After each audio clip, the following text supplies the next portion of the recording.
Testing, testing, testing, test.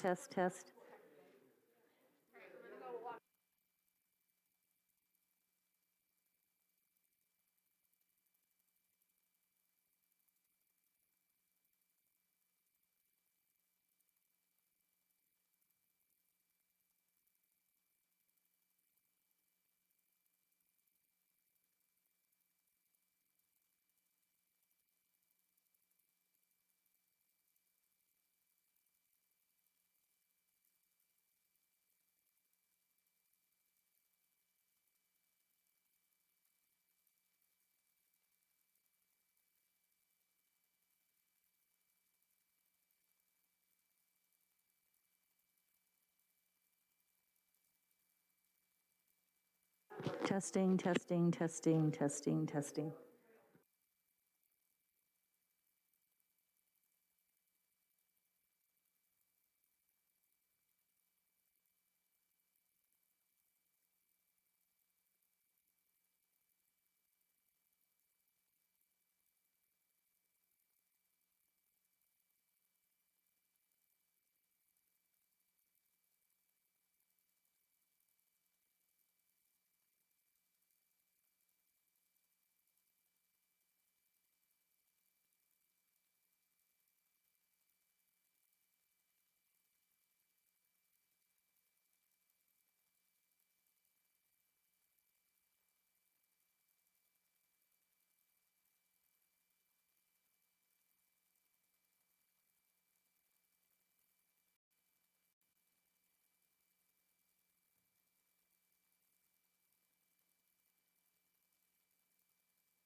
Hi, could you all take your seats, please, and we'll go ahead and get started?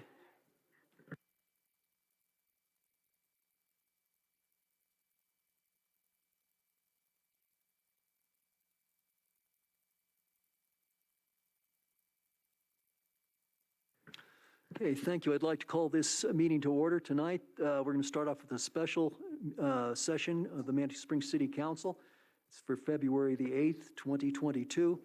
And we have one piece of business for that special session, and then we will adjourn that meeting and go into the work session as we normally would have on a Tuesday evening. So with that, would the city clerk please call the roll? Yes, Mayor. Council members Judith Chandler. Present. Julie Wolf. Here. Natalie Johnson. Here. Nancy Fortune. Present. Michelle Weatherholt. Here. Thank you. Mayor Pro Tem John Shada. Here. And Mayor John Graham. Present, thank you. Okay, council, I think you've all had a chance to look at the agenda, so I would call for a motion to approve the agenda. I'll move to approve. We have a motion? Second. A motion, a second. All in favor say aye. Aye? Aye. Okay, so it's good, sounds unanimous. And for the benefit of those in the audience, you can guess where the COVID virus has landed here in the last week. So we have 2 council members who are participating remotely. And we wish them good health and they get up and running again. Okay, the single piece of business we have for this special session is the mask task force update. So, Councilor Chandler, do you want to lead off? Sure, thank you.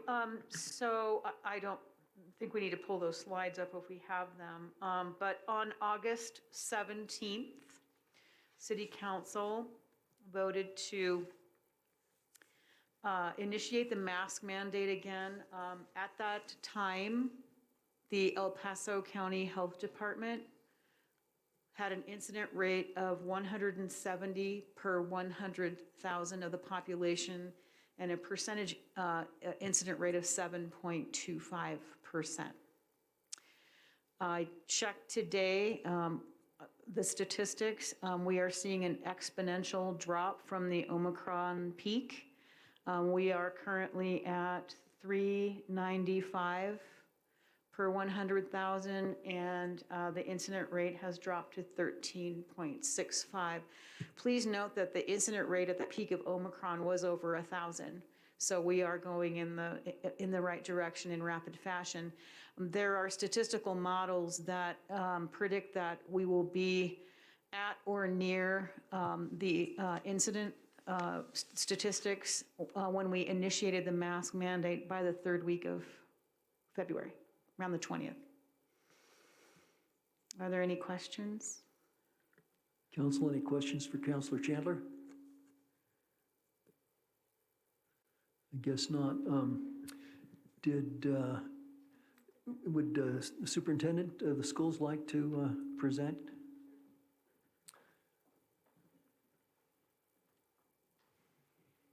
Okay, welcome, Elizabeth. Thank you. Well, thanks again for the partnership that we've had over these now 22 months. And Elizabeth, for the benefit of the recording, if you could give us your name and title, please. Sure. Elizabeth Domingue, Superintendent of Schools for Manitou Springs School District. My address is 934 Manitou Avenue, number 307. Thanks. Yeah, so just appreciate the partnership over these 22 months. It's hard to believe on the 13th it'll be a month away from the 2-year anniversary of us moving all schools to remote learning.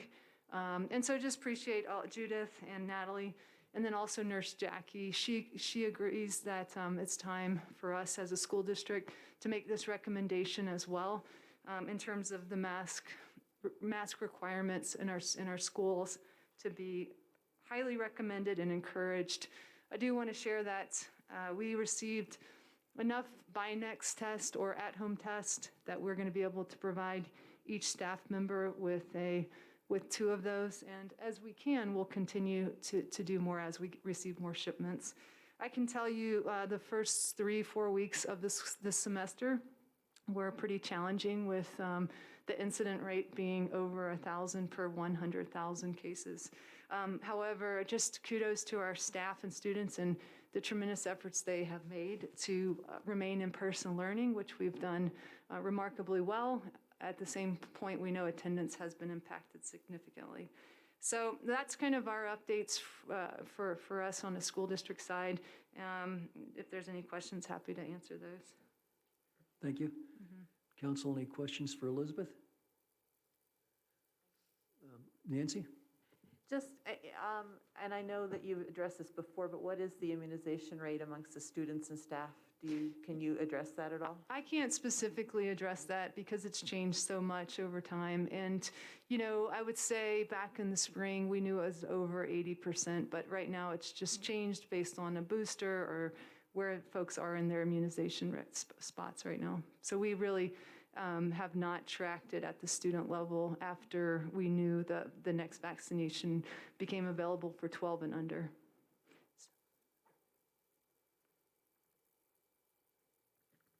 You have other questions or comments from council? I can tell you too, I mean, in terms of school districts in our region, there's been a significant shift away from required mask. And also UPass Elementary School has not had a mask requirement, and we really haven't seen a significant difference across Manitou Springs Middle School and UPass Elementary School. It really comes down to monitoring symptoms, staying home if you're sick, and also making sure we're in partnership with parents and staff as well. As a school district, you know, when we think about attendance and these Pell leave, this was federally mandated hours that we had to administer to our staff, 80 hours. And as a school district, we have decided to any remaining hours that those would roll over and carry over to the end of this school year so that we're not impacting staff and their ability to stay home when they're sick or ill. So just want to make sure that's some of the ways we're supporting our staff in a way that I know others may not be doing that. So just important to share. Thank you. Yep. Councilor That Wolf? last part went over my head.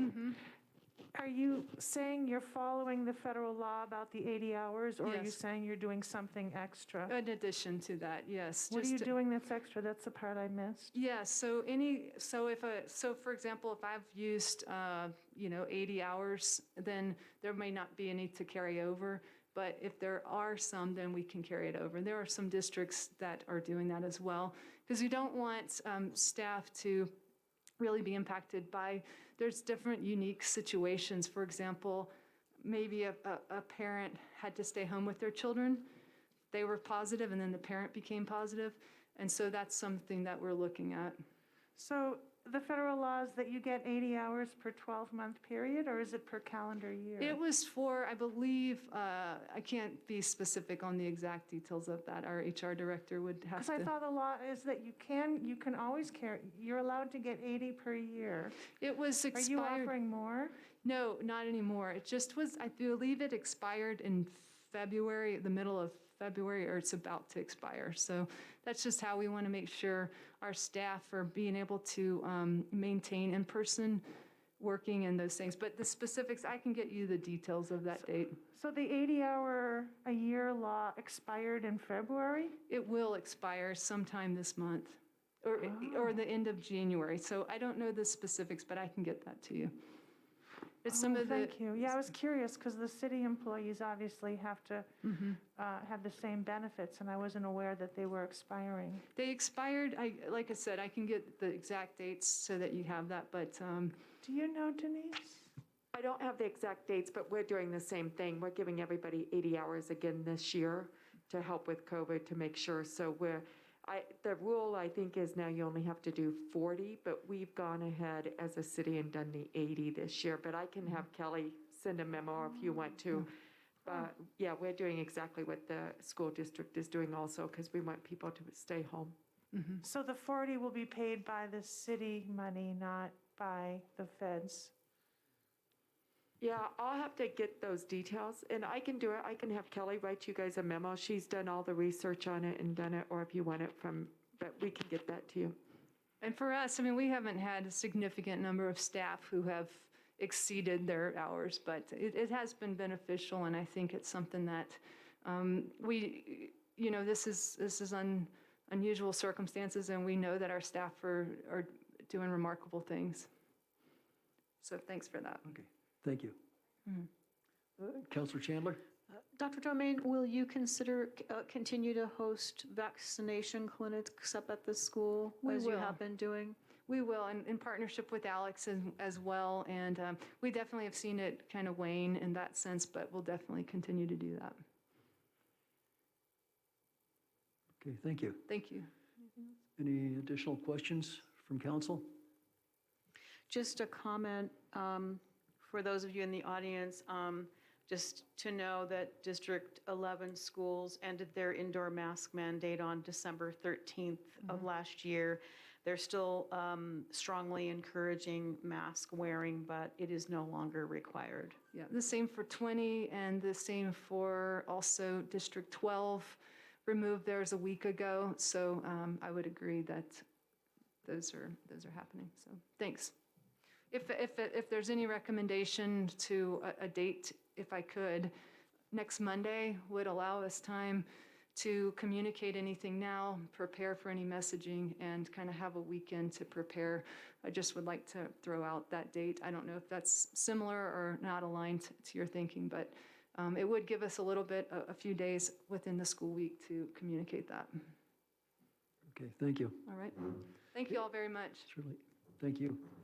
And the recommended action is that the task force recommends council remove the mask requirements of the Manitou Springs schools. It seems to me when we passed the mask mandate, it was basically an umbrella that affected the entire community. So that, I think, is a factor council might want to consider, that do we want this just for the schools, or, which seems to me awkward, or do we want to do this broadly and simply, if we were to remove the mask requirements, to remove them everywhere? Okay. I'm sorry, Councilor Fortune had just mentioned that Leslie's here for chamber, perhaps input, but Julie, why don't you, it sounds like you've got something, so why don't we hear from you, and then we'll ask Leslie if she has comments. Oh, okay. I'm supportive of lifting the mask mandate throughout the city, and I could be incorrect, but I thought that Jeff Parker told us we either have to apply it to everybody across the board or nobody. We can't just apply it to the school only or the business only, but maybe I'm wrong about that. That's my memory, but I'm fine lifting it. The police aren't enforcing it in Manitou. The school officer at the school isn't enforcing it at the school, so we might as well just take it away. Okay, thank you for your comments. And then Leslie, would you like to share any comments with us?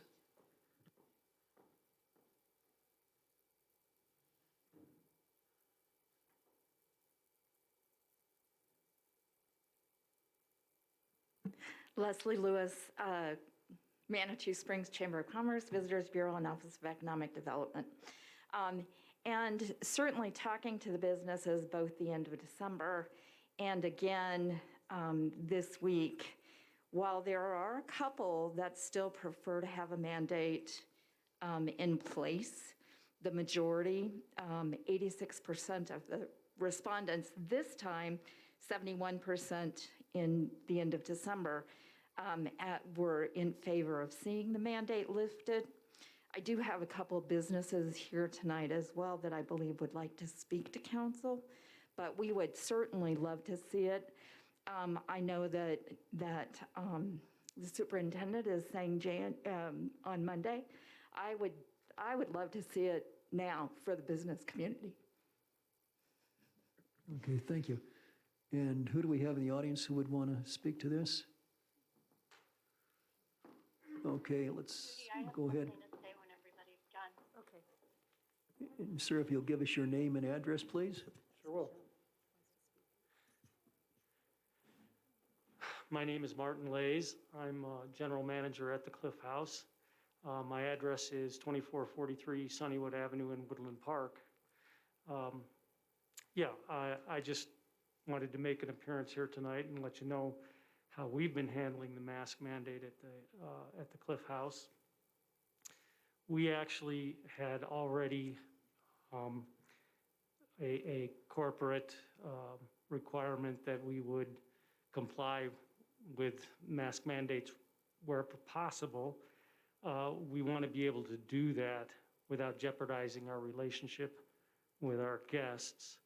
So we have taken a soft approach. As you enter the Cliff House, there's a sign that explains that Manitou Springs has the mask mandate in place. And once they come in the premises, if they're not masked, they come to check in. Our front desk agents are asking if they would like to have a mask. We're handing them out complimentary. And I spoke with some of our front desk people today about, well, what are we seeing these days? And they were giving me about 50-50 as far as the response from our guests, that 50% will come in with their masks already on, or will happily take one from our front desk. The other 50%, most of them, it sounds like, will say, well, I've been vaccinated, I've had the booster, we're comfortable the way we are. Well, we'll still, offer them the mask, but we're not gonna force it on them. Our employees have been complying with the mask mandate.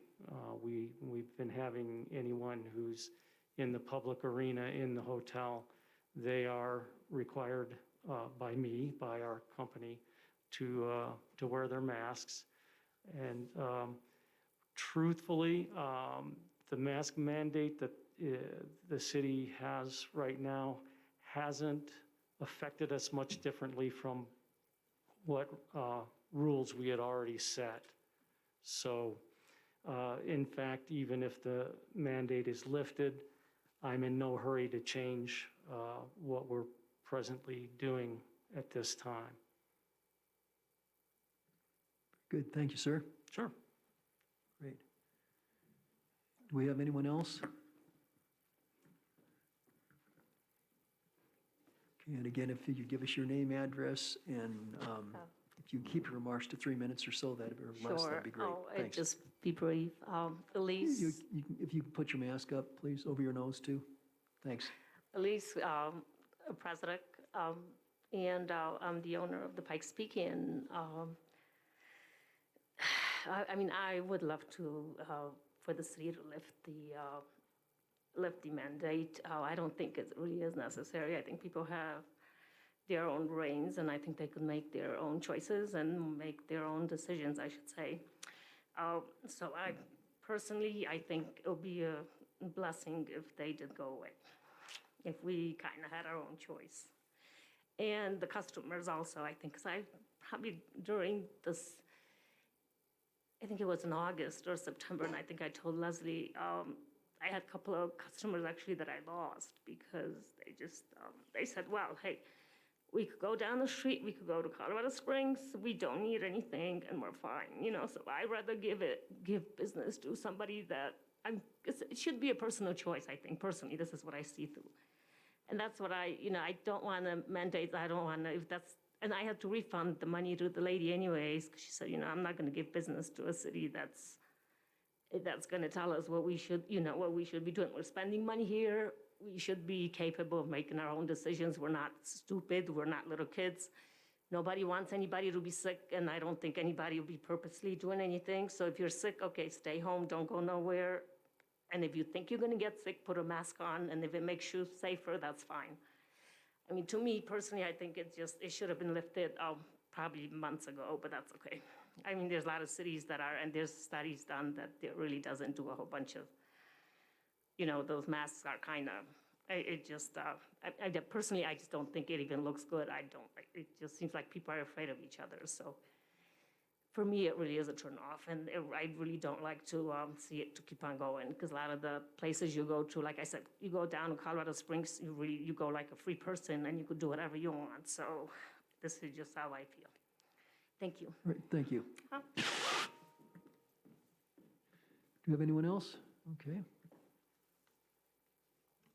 Mayor, I just want to mention, I did send an email to all of council for an email that I got earlier today that I had not sent out, so I'm sorry, I just wanted to mention that. Okay, thanks, Denise.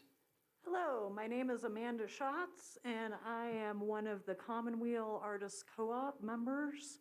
So I am 1/38 of a business owner because there are 38 members. We are a diverse group, a multi-generational group. Our oldest person is around 82 years old, and we go down in age to the 30s. So with that, we do have more requirements than a lot of businesses here. We are trying to protect our membership as well as we can.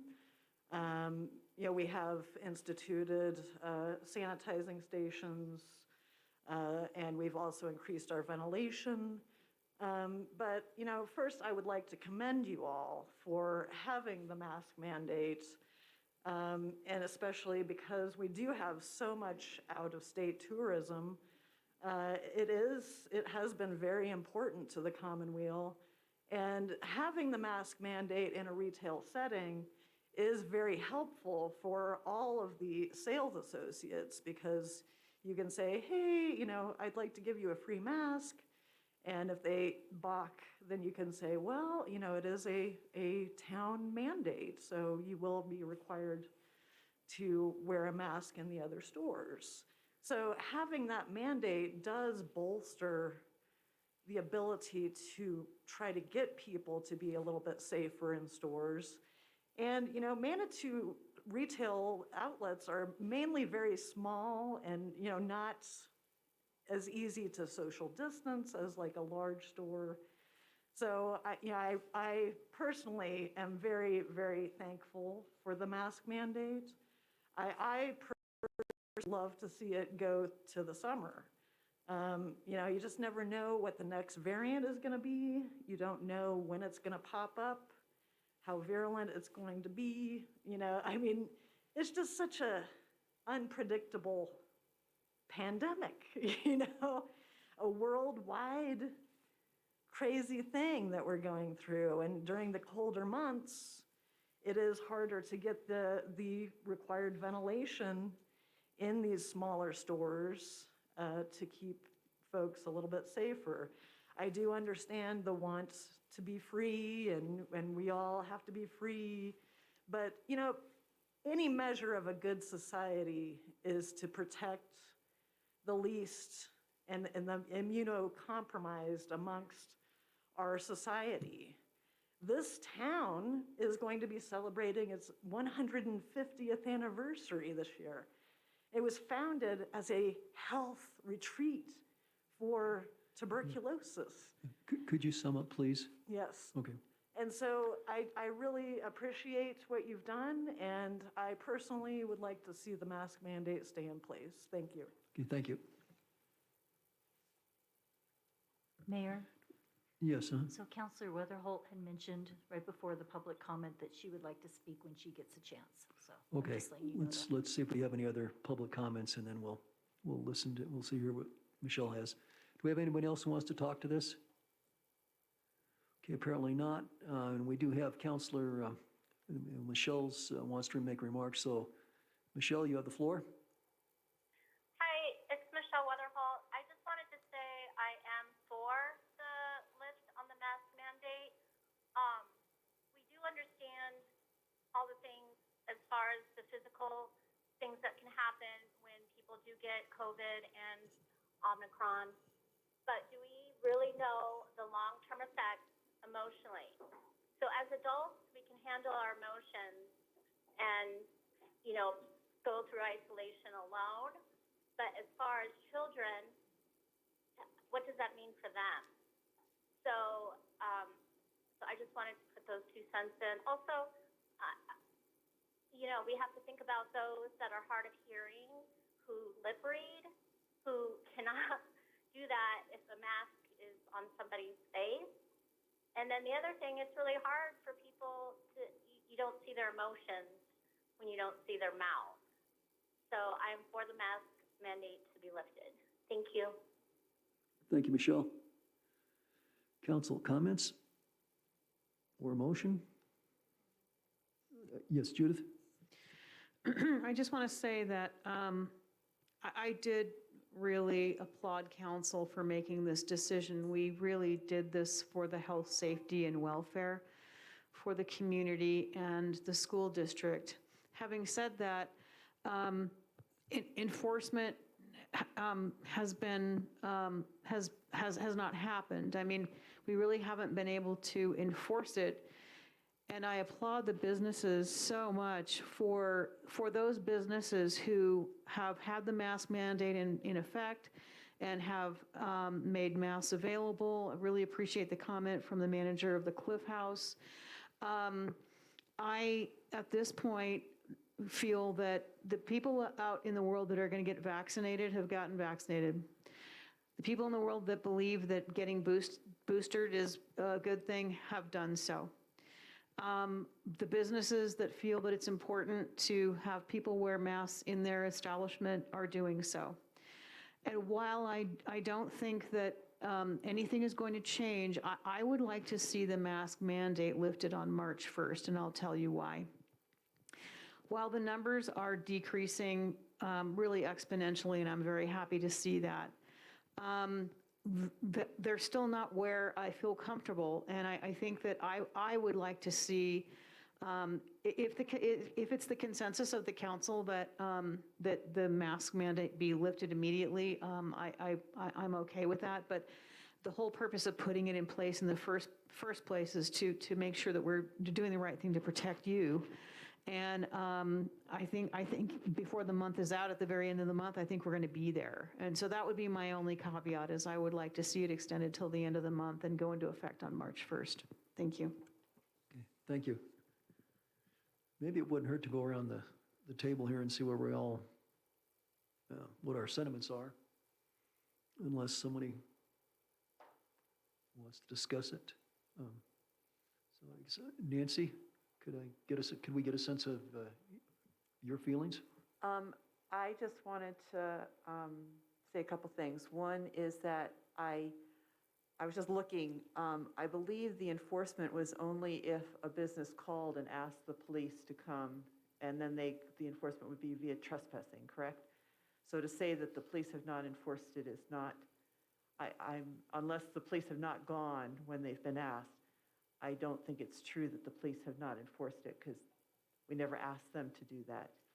So I see Chief Otto nodding his head, okay. Secondly, I know that there's a immunization clinic here next Friday. Since the beginning, I've always thought that immunizations are the way out of this. The data absolutely supports immunization keeping people healthier. And the data absolutely supports masks keeping people healthier. Immunizations now, I believe both the Pfizer and the Moderna no longer have the emergency use authorization tag on them. So hopefully that will remove a barrier for folks to get the immunization.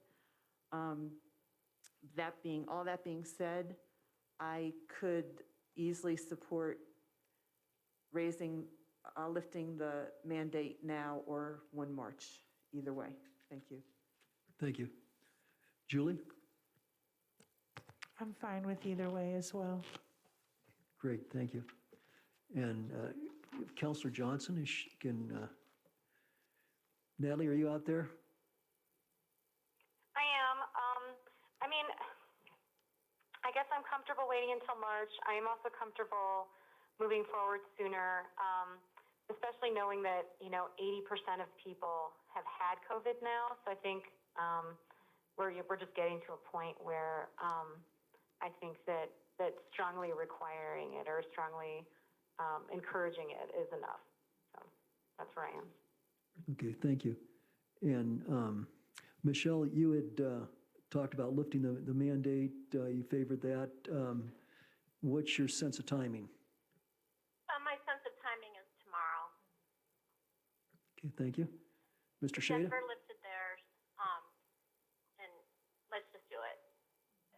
Okay. Mr. Shada? Thank you. I think the numbers are coming down very nicely, and so I have no problem with supporting it to be immediately. Thank you, and I think I could support doing it immediately as well. I think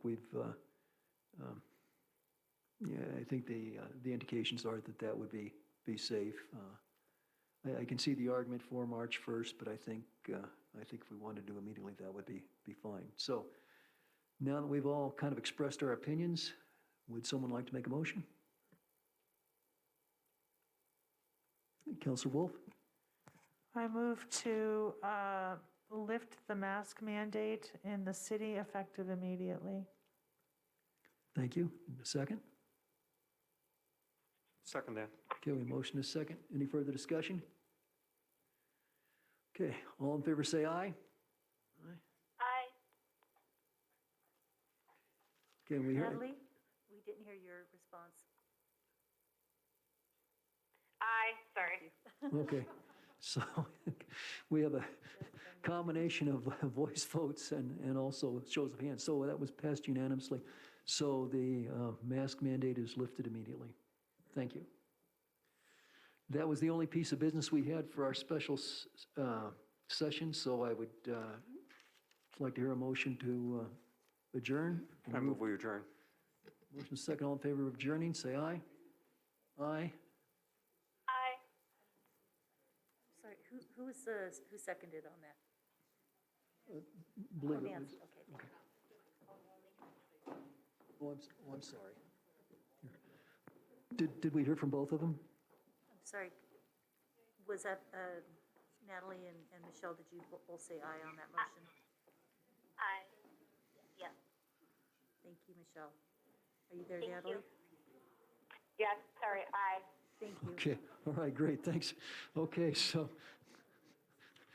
we're adjourned from our special session. So I will now call the work session to order. And Okay, Mayor, if you can give me just a moment, I know Natalie asked to drop off after the special session, so if I Okay, can so- just take care of that. all right, so I think we're going to be short one person here. Yes.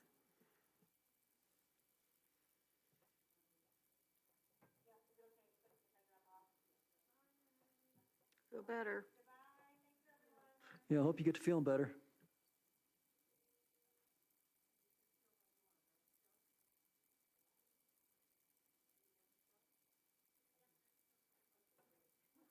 Okay, all right, thank you. Okay, so Judy, if you can call the roll again, please.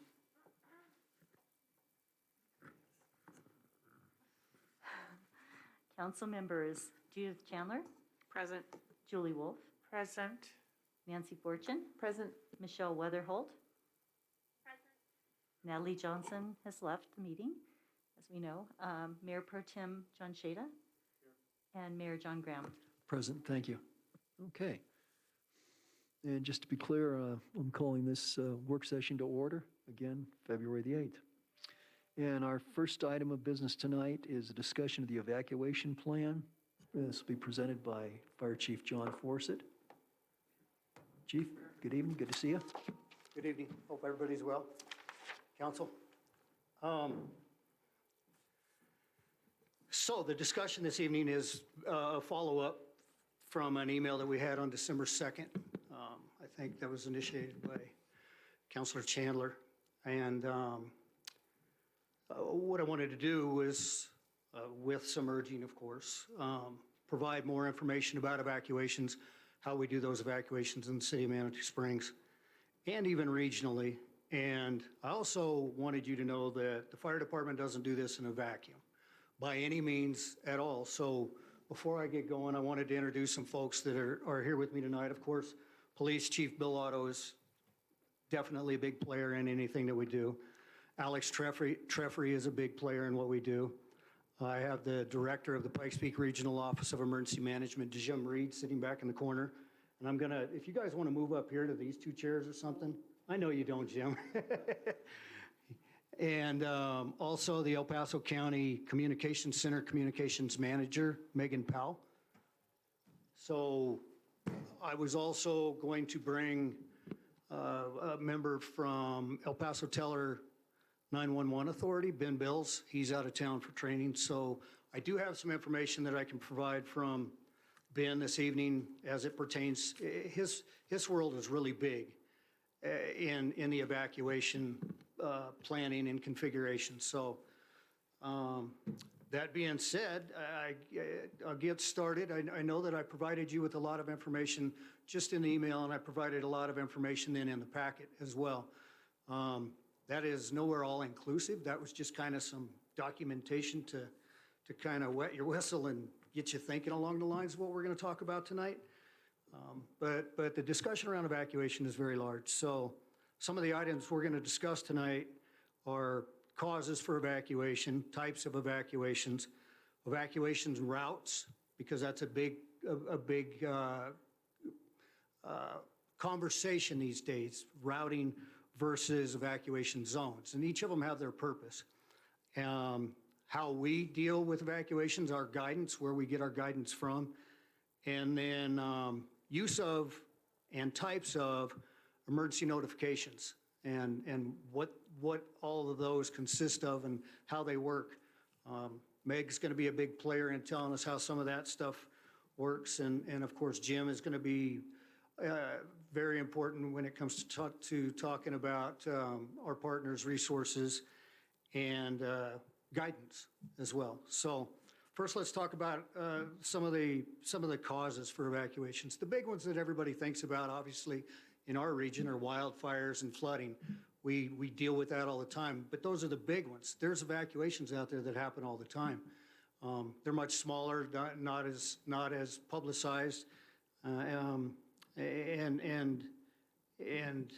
although frequent, just as important as the big stuff that happens. So first of all, we obviously just talked about wildfires and flooding. Our natural disaster type incidents, those are causes for evacuation. We have transportation incidents.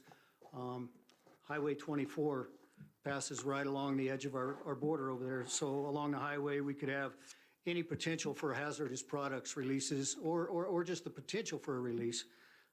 Chemicals, flammables, explosives, they're traveling up and down the highway all the time.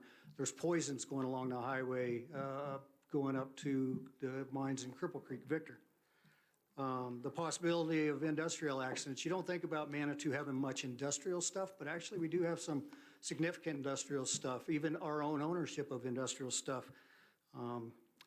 Speak of the water treatment plant, for instance. We have 150-pound cylinders of chlorine gas up at the water treatment plant that could cause us to evacuate that whole end of town if we needed to. And we have bulk storage of fuel in town, not just at gas stations, but at one of our larger tourist attractions, along with solvents and other products, petroleum products, et cetera, for them to just run their business.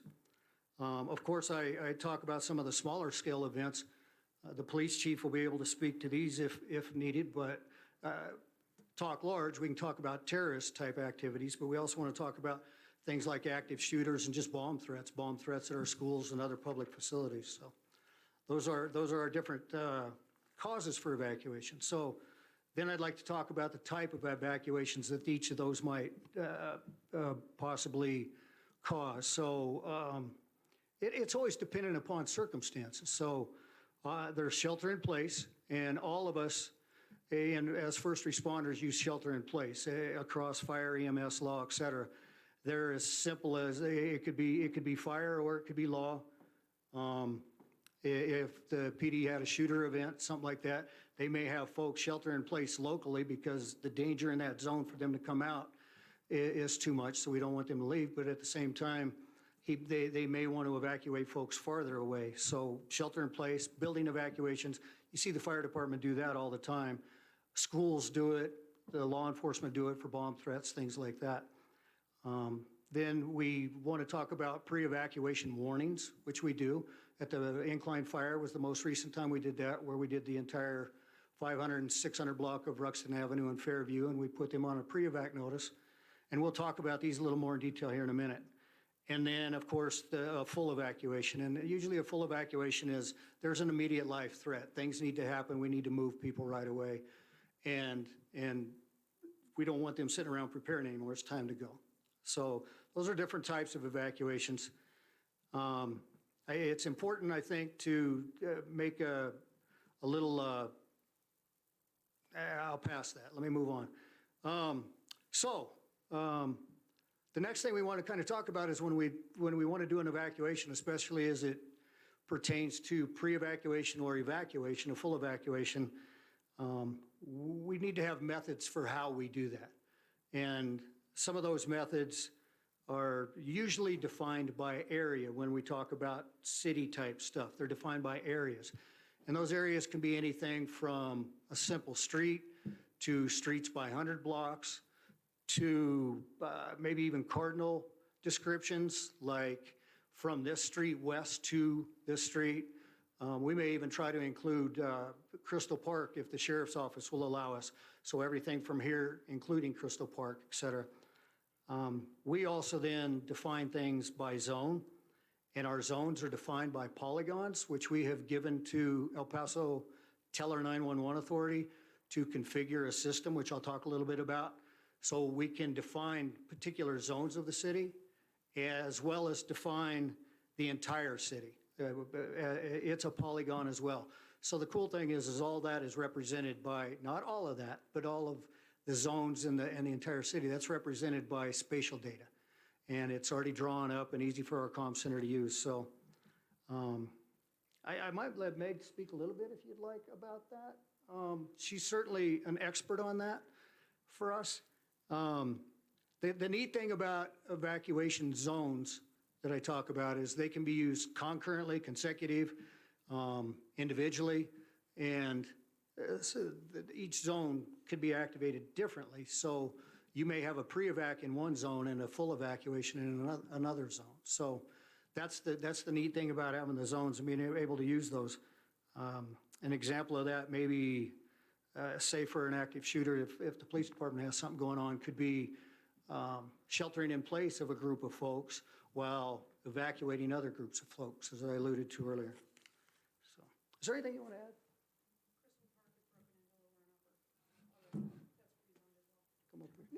Excuse me, we'd prefer to have you speaking in the mic here so we can hear you clearly. Thank you. Sorry. I just wanted to point out that Crystal Park, because it's so close to you guys, is also broken into two zones. Okay, There's lower and I'm upper sorry, Crystal. just protocol here, if you could give us your name, please, and your address or affiliation. Sure. Megan Powell, 6930 Holt Drive, Colorado Springs, Colorado, and I'm the Communications Manager for El Paso County Sheriff's Office Dispatch. Great, thank you very much. Continue, The please. Crystal Park area, even though it's not inside the city of Manitou, it does largely affect you guys. All of their evacuation comes down through the city, so they are also pre-zoned, just like the city is, into lower and upper Crystal Park. Yep. So I'll probably keep Meg up here because later on I'll have her talk about the different types of notifications we have and how they use them in the comm center for those zones and many other things that she does so well over there to provide emergency notifications to the folks. So as I talked to earlier, I wanted to talk a little bit about planned routes versus zones. In your packets, I did give you, there's two maps in there. You'll see one of them's a flood map. That's actually a route map, and the other one is a zone map. That's the zone map that we talk about that our comm center and E911 would use to evacuate the city. The routing maps are really good for those kinds of events that are static, that can be pre-planned and that are static. And for us, in our neighborhood, that's the flash flood stuff. The interesting thing about floods is routes are really easy. Everybody knows them on the top of your head. Up and away. You move away from the water, right? Up and away. So that's very, very static. So route maps are very good for that. And throughout our community, most people don't even pay attention to them anymore, but we have flood warning signs of what to do in case of a flood. If you pay attention along Lover's Lane and other areas down through town, they point up and out. So I think we've lost track of that over time just because we haven't had the floods lately. So Yeah, she's knocking. That's a great thing. Zone maps are preferred. The interesting thing, and Denise provided this to me from a group of folks, and I think we ended up in a U.S. A survey of like 4 communities. We were like number 368 on this particular list of the worst evacuation routes in the United States. And the reality of that is that we only have 2 ways in and out of town, east and west. That's what we do. Routing is really irrelevant out of our neighborhoods. And I'll talk to that because that's really about public education. But the fact is the people who know best how to get out of their neighborhoods are them. They know the best ways, all the best ways out. They know where the car's got the tailgate sticking out in the middle of the road or whose garage is open and things are impeding traffic, et cetera. So those folks are educated in their neighborhoods. But when they get down here, it's one way or the other. What we don't want to do, though, is create static routes one way or the other, even though it's 50-50 chance, because we don't know what that event might look like. So zone maps for us allow us to pick certain parts of town or the entire part of town and then relate that with dynamic events. And what I mean by a dynamic event, I'll use a couple examples for you. A wildland fire is an extremely dynamic event. The day that the wildland fire starts, I don't know where that fire is going to start at. I don't know what kind of topography it's going to be in. I don't know what kind of fuels it's going to be in. We don't know the weather that day yet. So to try to apply static implications to that big dynamic event is hard. We don't know if the fire is blowing in from the east or blowing in from the west. So we need to make sure that we manage that traffic in a different way rather than making it static. I'll use Denise as an example. When I talked about static routes with her, she said, yeah, we probably ought to include Colorado Springs because we're going to be dumping a lot of stuff into their neighborhood if we have an evacuation. I go, but you're assuming we're going that way. That's the problem with a static route in an event like that. The other thing occurs, you can think of the same kind of things as it pertains to hazardous materials incidents. I don't know where that truck's going to be. I don't know what it's going to be carrying. I don't know the wind conditions. I don't know the humidity. All those things are going to affect the plume as it travels away from a hazardous materials spill. So we have to be prepared for that. So the way we do that is through guidance. And that guidance comes not only from what I left with you in the packet with our own emergency operations plan, NX 7 evacuations, where we go through the concept of operations, but also the Office of Emergency Management, it's the PPR OEM evacuation plan, and that's regional. Ours ties right in with that, and it fits together. The great thing about that, and I really want Jim to speak to that when he feels comfortable coming up to the mic and introducing himself, getting his address and all, is his office is huge in our evacuation process. They are going to have to help us resource-wise and Meg as well with a large law enforcement presence, because that law enforcement presence is going to be necessary for security, for traffic, and all those other things. We have to deal with pets, large and small people. There's logistics, restrooms, food, et cetera. So that's where Office of Emergency Management comes in. And I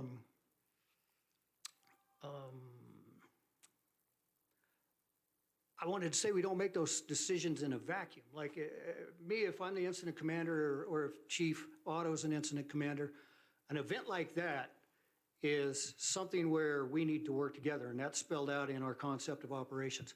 Police, fire, public works, and even our PIO, we need to work together in an event like that, because if we're going to be pulling people off of the hill, we need to somehow create that diversion to point them in which way to go, east or west, et cetera, or to put them off onto a back street or up onto the highway, whatever. So we have to manage that traffic. That's the reason for the law enforcement. That's the reason for the public works and all those other things that we need to bring into this whole mix. So Jim will talk about that. Would you like to speak now, Jim? Yeah, when you're ready. All right, yeah, sure, come on up. Grab this mic over here.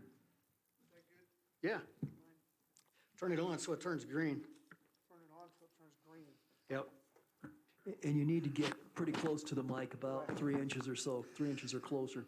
Okay, Jim Reed, my work address is 3755 Mark Dablin Avenue. That's where Pikes Peak Regional Office of Emergency Management is in Colorado Springs. I am the director of the Pikes Peak Regional Office of Emergency Management. Now, I want to preface this a little bit. I've worked with both chiefs for over 20 years, and you can't have a better team than the two chiefs you have in this community. So I want to make that very clear. We work very hard together. What the chief is talking about, and I want to kind of delve in a little bit on because we have talked about static evacuation. How many of you came into this building through this door? Pretty much everybody, right? So which way are you going to go out when you leave? Through this door, right? What happens if we have a hazmat right there in the hallway? Where are you going to go? Some of you know that, some of you don't know that. And so what we preach, what we try to teach is that, hey, learn multiple ways in and out of your home, because you just never know which way you're going to get directed.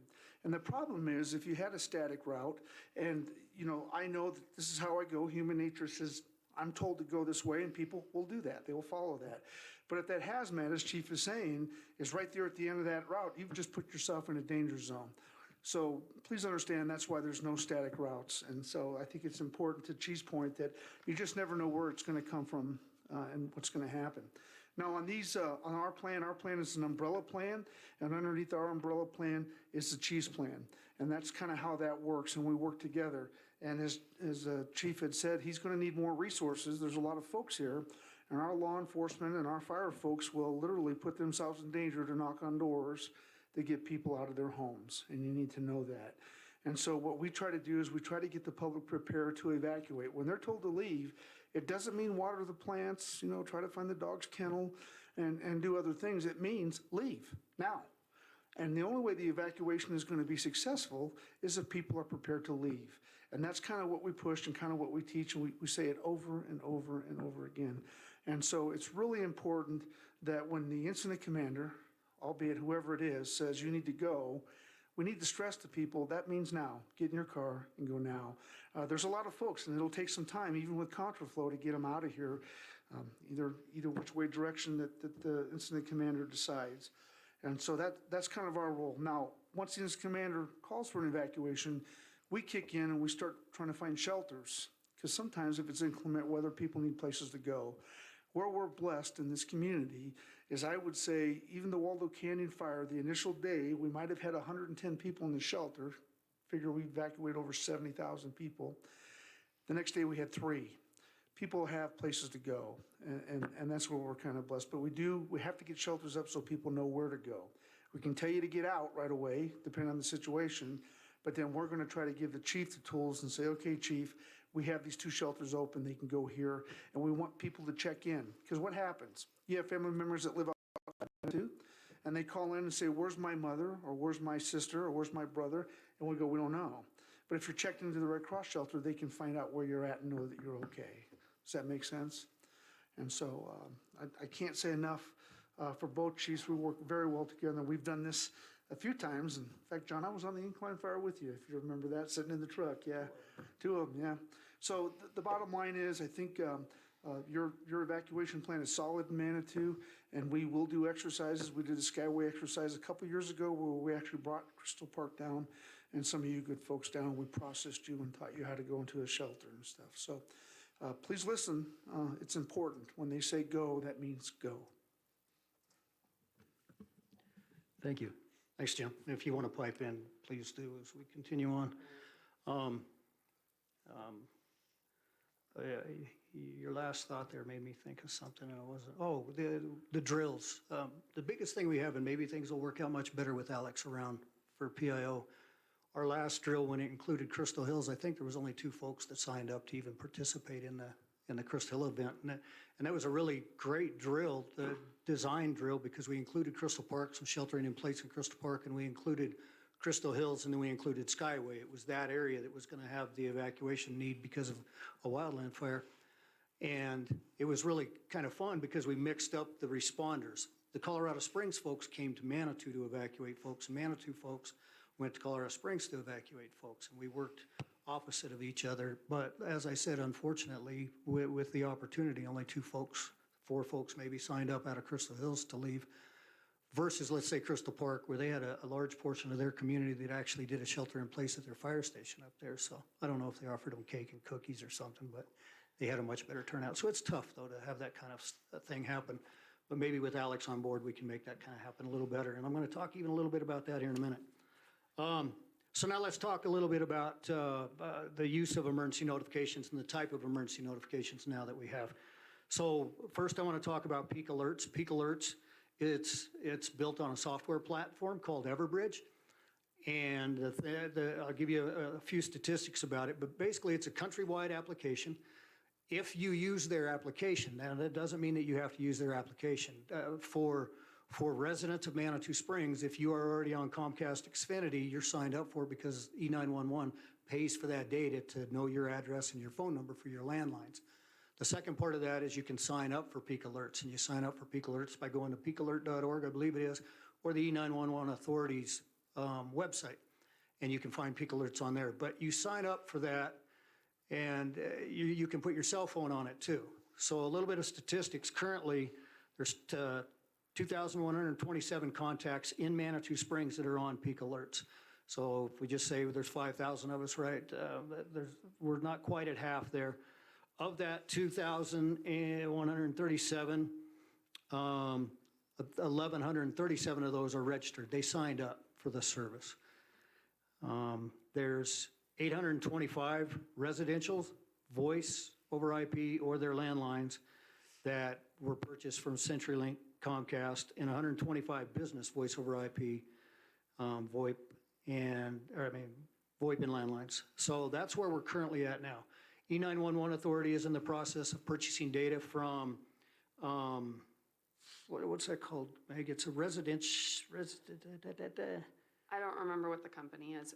Basically, the technology that he's attempting to remember the name of, and I don't remember it either, goes through and uses the databases you've registered when you've searched things on the internet, when you've called an Uber, when you've purchased a pizza, that links Post your phone office, number credit with your cards. address.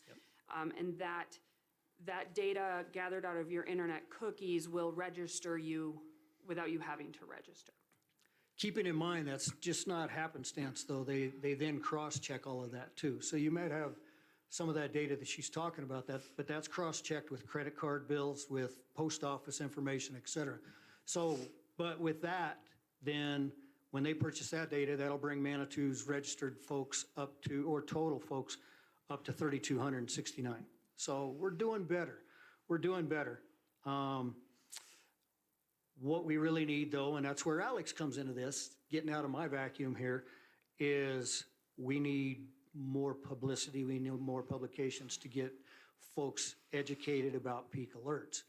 And I'll add more to that because if you realize that our population is much greater than that, so like 15,000 visitors, whatever it is, per day in the summertime. So we don't reach them with this service. But with Alex's help, and Alex has been, and he's welcome to come up and speak as well. Alex has been talking to the E911 Authority.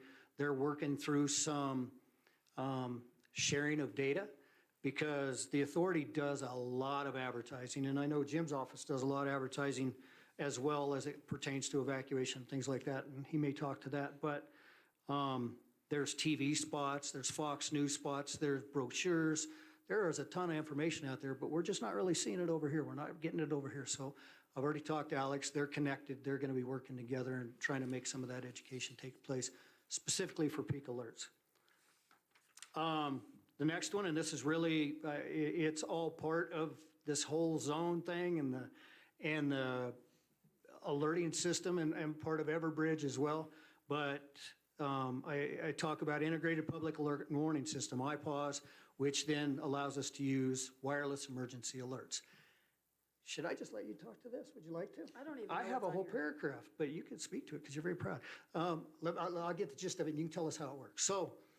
So wireless emergency alerts, basically, if I were to tell Meg's folks, I want this zone evacuated, they have it, the wireless system through an agreement with 911, our region, and FEMA allow us to use wireless towers, cell phone towers. That cell phone tower will look into that zone, and everybody who's in that zone will get that wireless emergency alert. This is the same stuff that goes off on your TV with the obnoxious sound, et cetera. You'll get that on your phone. It has one downfall, and that's that It's not specific to that particular spatial area. There's some spillover. It's going to get some folks that are outside of that, which is okay. I'd rather have more than less. Anything you want to add to that?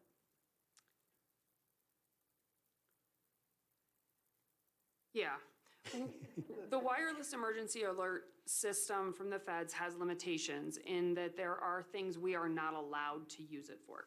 It's the exact same technology that lights off an Amber Alert on your phone or a National Weather Service alert.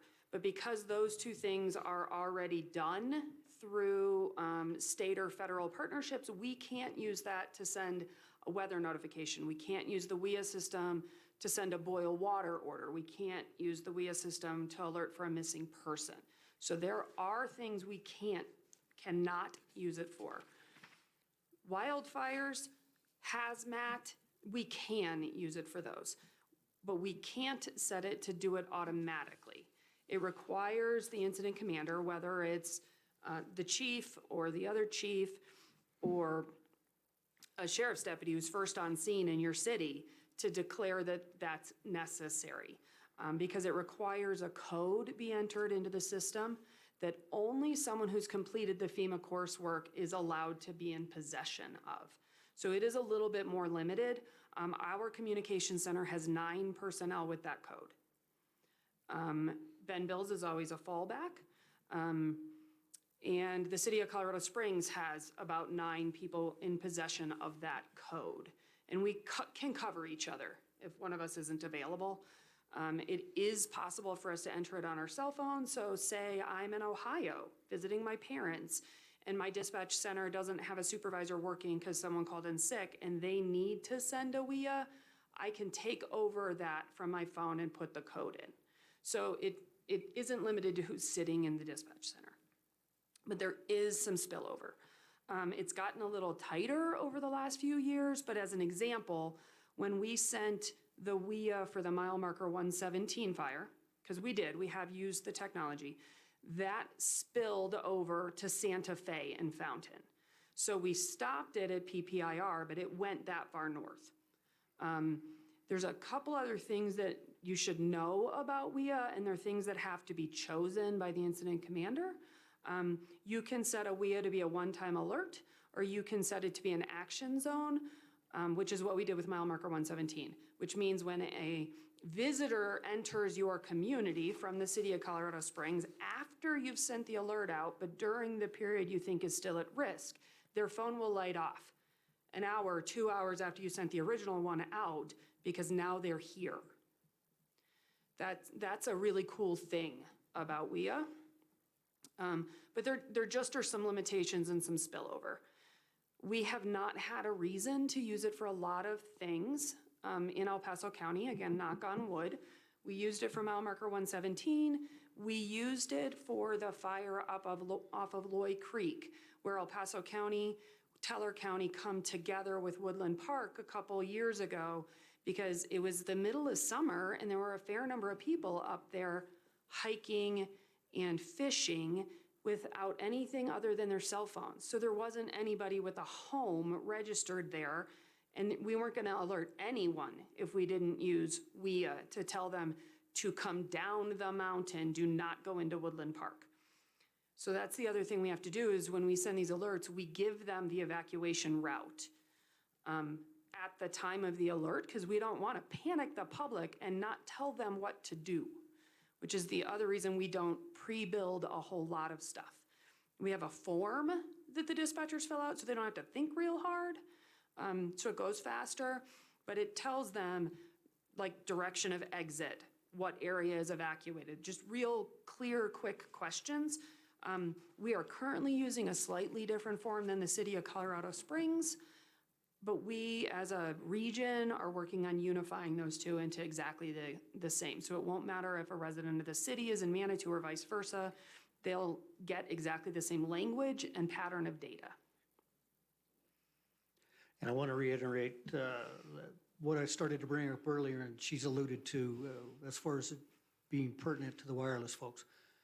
This is something that we would only use for those life safety, imminent danger situations. So the wildland fire, that's those one-day event type wildland fires.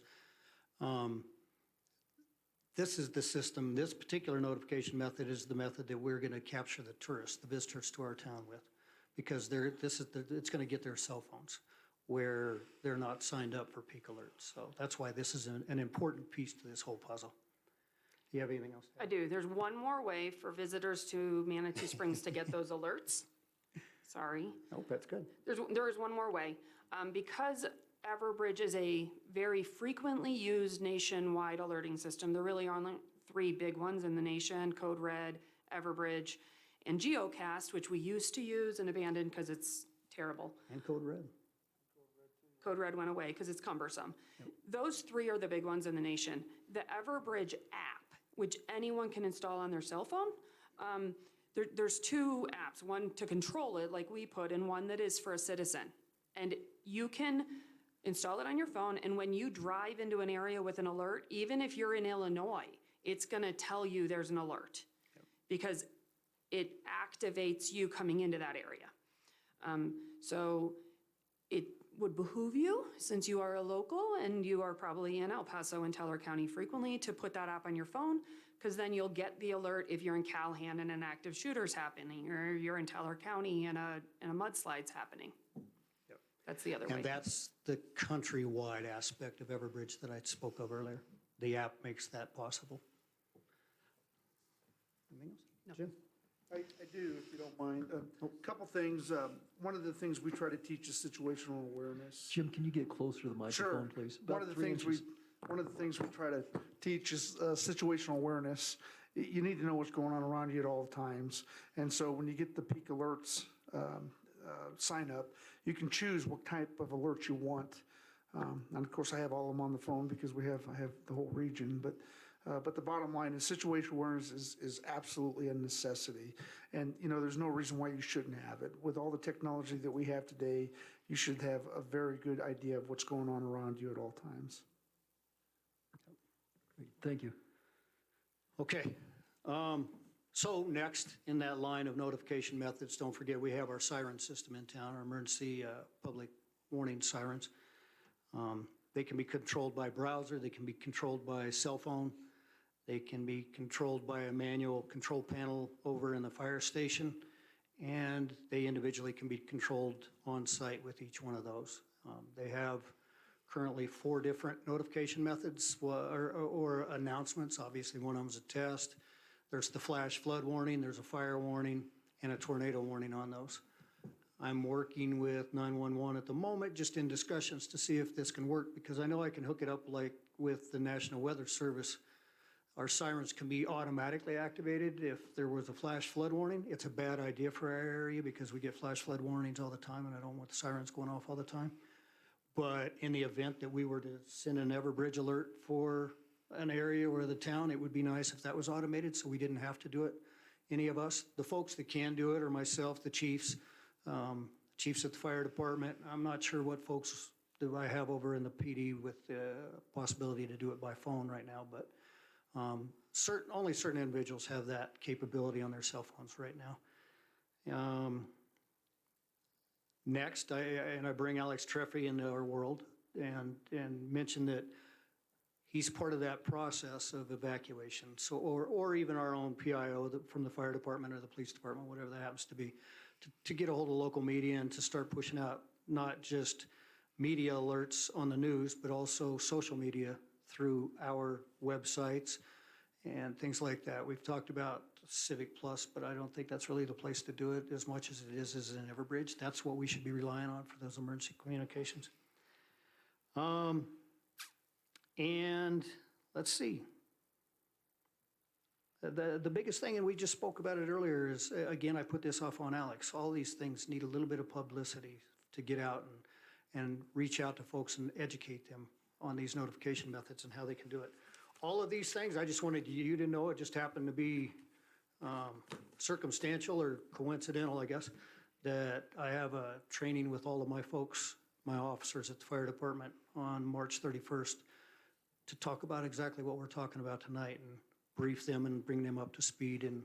And they, as you know, as my designated folks, if I'm not around, have all the capability and the authority to do these things we're talking about tonight as well. So finally, I did want to talk about public education then. A great, great, great deal of evacuation falls on the shoulders of our citizens, our business owner, and our visitors. That's just the way it is. We can't be in their world all the time. So we need to educate them. They can't be waiting around and choosing when they want to evacuate. Jim alluded to that. They can't be, one of the worst things that happens, and it was seen in the Waldo Canyon fire, is those folks who are at work, the evacuation notice goes off and they want to go back home and they want to get their valuables and their pets and those things like that. Well, when you have traffic all flowing out one direction and you've got folks wanting to get back in, that's a horrible thing. Folks need to be educated not to do those kinds of things. There's many thoughts of what evacuation looks like, but the basic kind of surrounds Ready, Set, Go, which is actually out of CAL FIRE. Basically, that amounts to planning, preparedness, and awareness. So planning is obviously those folks needing to know all those routes out of their neighborhoods. What are all the best routes out of my neighborhood so that I can get out? I need to know these. That's not something that we can direct 5,000 individuals on. They need to identify at least things that are important in their life, documents and items of whatever that they're going to need in the event that they evacuate. And then take time to create that whole evacuation plan, which means including meeting places, how they're going to communicate. Maybe they communicate just through a particular family member or friend when they leave town. Those kinds of things are all about planning for an evacuation. Chief, can I help you with that a little bit? Yeah, I'd love to. It's kind of what we do. If you go to pproem.com, there are checklists that are already built for folks that they can go through and figure out what important documents they should have and so forth and so on. And it's not just themselves, it's their pets as well. I've had issues where people have been at work and told to evacuate and they can't get to their dogs, and it's a mess because their dogs are in their home and they can't go in. When the incident commander tells you to leave, don't plan on coming back. You're not going to come back until they tell you can come back. So that's a big part of that. But we have plans already established. And as far as Alex goes, we have a whole community training division or department within our resources. We have folks that'll come out and do training for you. And we also have a joint information or a crisis community network communication that he has full access to. So anything that he needs, he can contact me or anybody in my office and we can help him with that messaging. What we've done since the consolidation of the two OEMs is you'll see messages come out from the region and they're consistent. In other words, you don't have cities send out a message and counties send out one. We have one message for both, and we can help Alex with that should he have to do that. So we're a big resource for him. But, the important thing is when you're told to evacuate, that's not the time to figure out what you're going to take. You should already have that figured out. And, we talk about keeping important documents maybe on a flash drive. You just grab it and run. Most of the stuff is up in the cloud, so make sure you know what your passwords are when you get there. But it's important if you have medication. We can get meds, but it does take some time through the Red Cross to get meds for people who need those meds. So it's important you have all those type of things ready. If you're told you're going to go on a 2-week vacation, what do you take with you? And you need to be ready to do that in a moment's notice. And taking 30 minutes to pack up and leave is just unacceptable. And keep in mind, it's a shared responsibility, and I can't stress it enough. Our first responders will put themselves in danger to get to you. Don't do that to them. It's not fair. They're trying to take care of the fire. They're trying to take care of the hazmat or the active shooter. The bottom line is you need to be ready, and that's your responsibility. Good. Thank you very much. Yeah. So yeah, and kind of summing that up, what he said, that helps really good with the preparedness and the last thing they need to be is situationally aware. And what I mean by that is they need to be listening to direction. I've got that in bold, big, capitalized letters. Folks need to follow orders when they happen. Now, granted, they don't have to. That's the way our system happens to work, and that makes it more dangerous for us because we have to track those folks and get back in and check on them and things like that. But the earlier, even before an evacuation order goes out, that somebody leaves, the better, and following direction. That's the most important thing.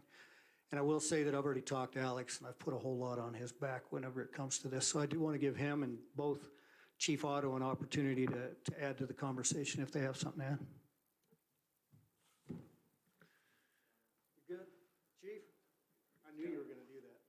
That's all, sir. Okay, great. Council, questions for anyone here, the chief or any of his associates? I think that was really pretty thorough. There's a lot to assimilate there, so we're glad you guys are on top of it. This is going to be an important topic this year, I'm afraid. We always want to be prepared, but when things are so dry, I worry about it. I think we all do. So let's stay on top of it. This is a good introduction to, how to be prepared for an emergency. Staff, questions, comments? I just want to say thanks to the county and everybody for the partnerships, because we could not do this without their partnership, and we couldn't offer all the services that we do. So thanks to you, both of you, for coming tonight and for presenting and taking time to do that, and for your partnership. Thank you very much. Great. Let's see, our next topic is an open burning ordinance discussion, and I suspect that'll take us about half an hour, so I would suggest we take a short break now, if there's no objection. Or we could push on. Okay, a short break? Short, okay, 10 minutes? 10-minute break. Okay, let's be back at 25 after 7. Thank you.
Turning up the heat for just a little bit. I'm even cold. Oh, okay, that's right. You're cold, really.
If you could all take your seats, we'll get started again, please.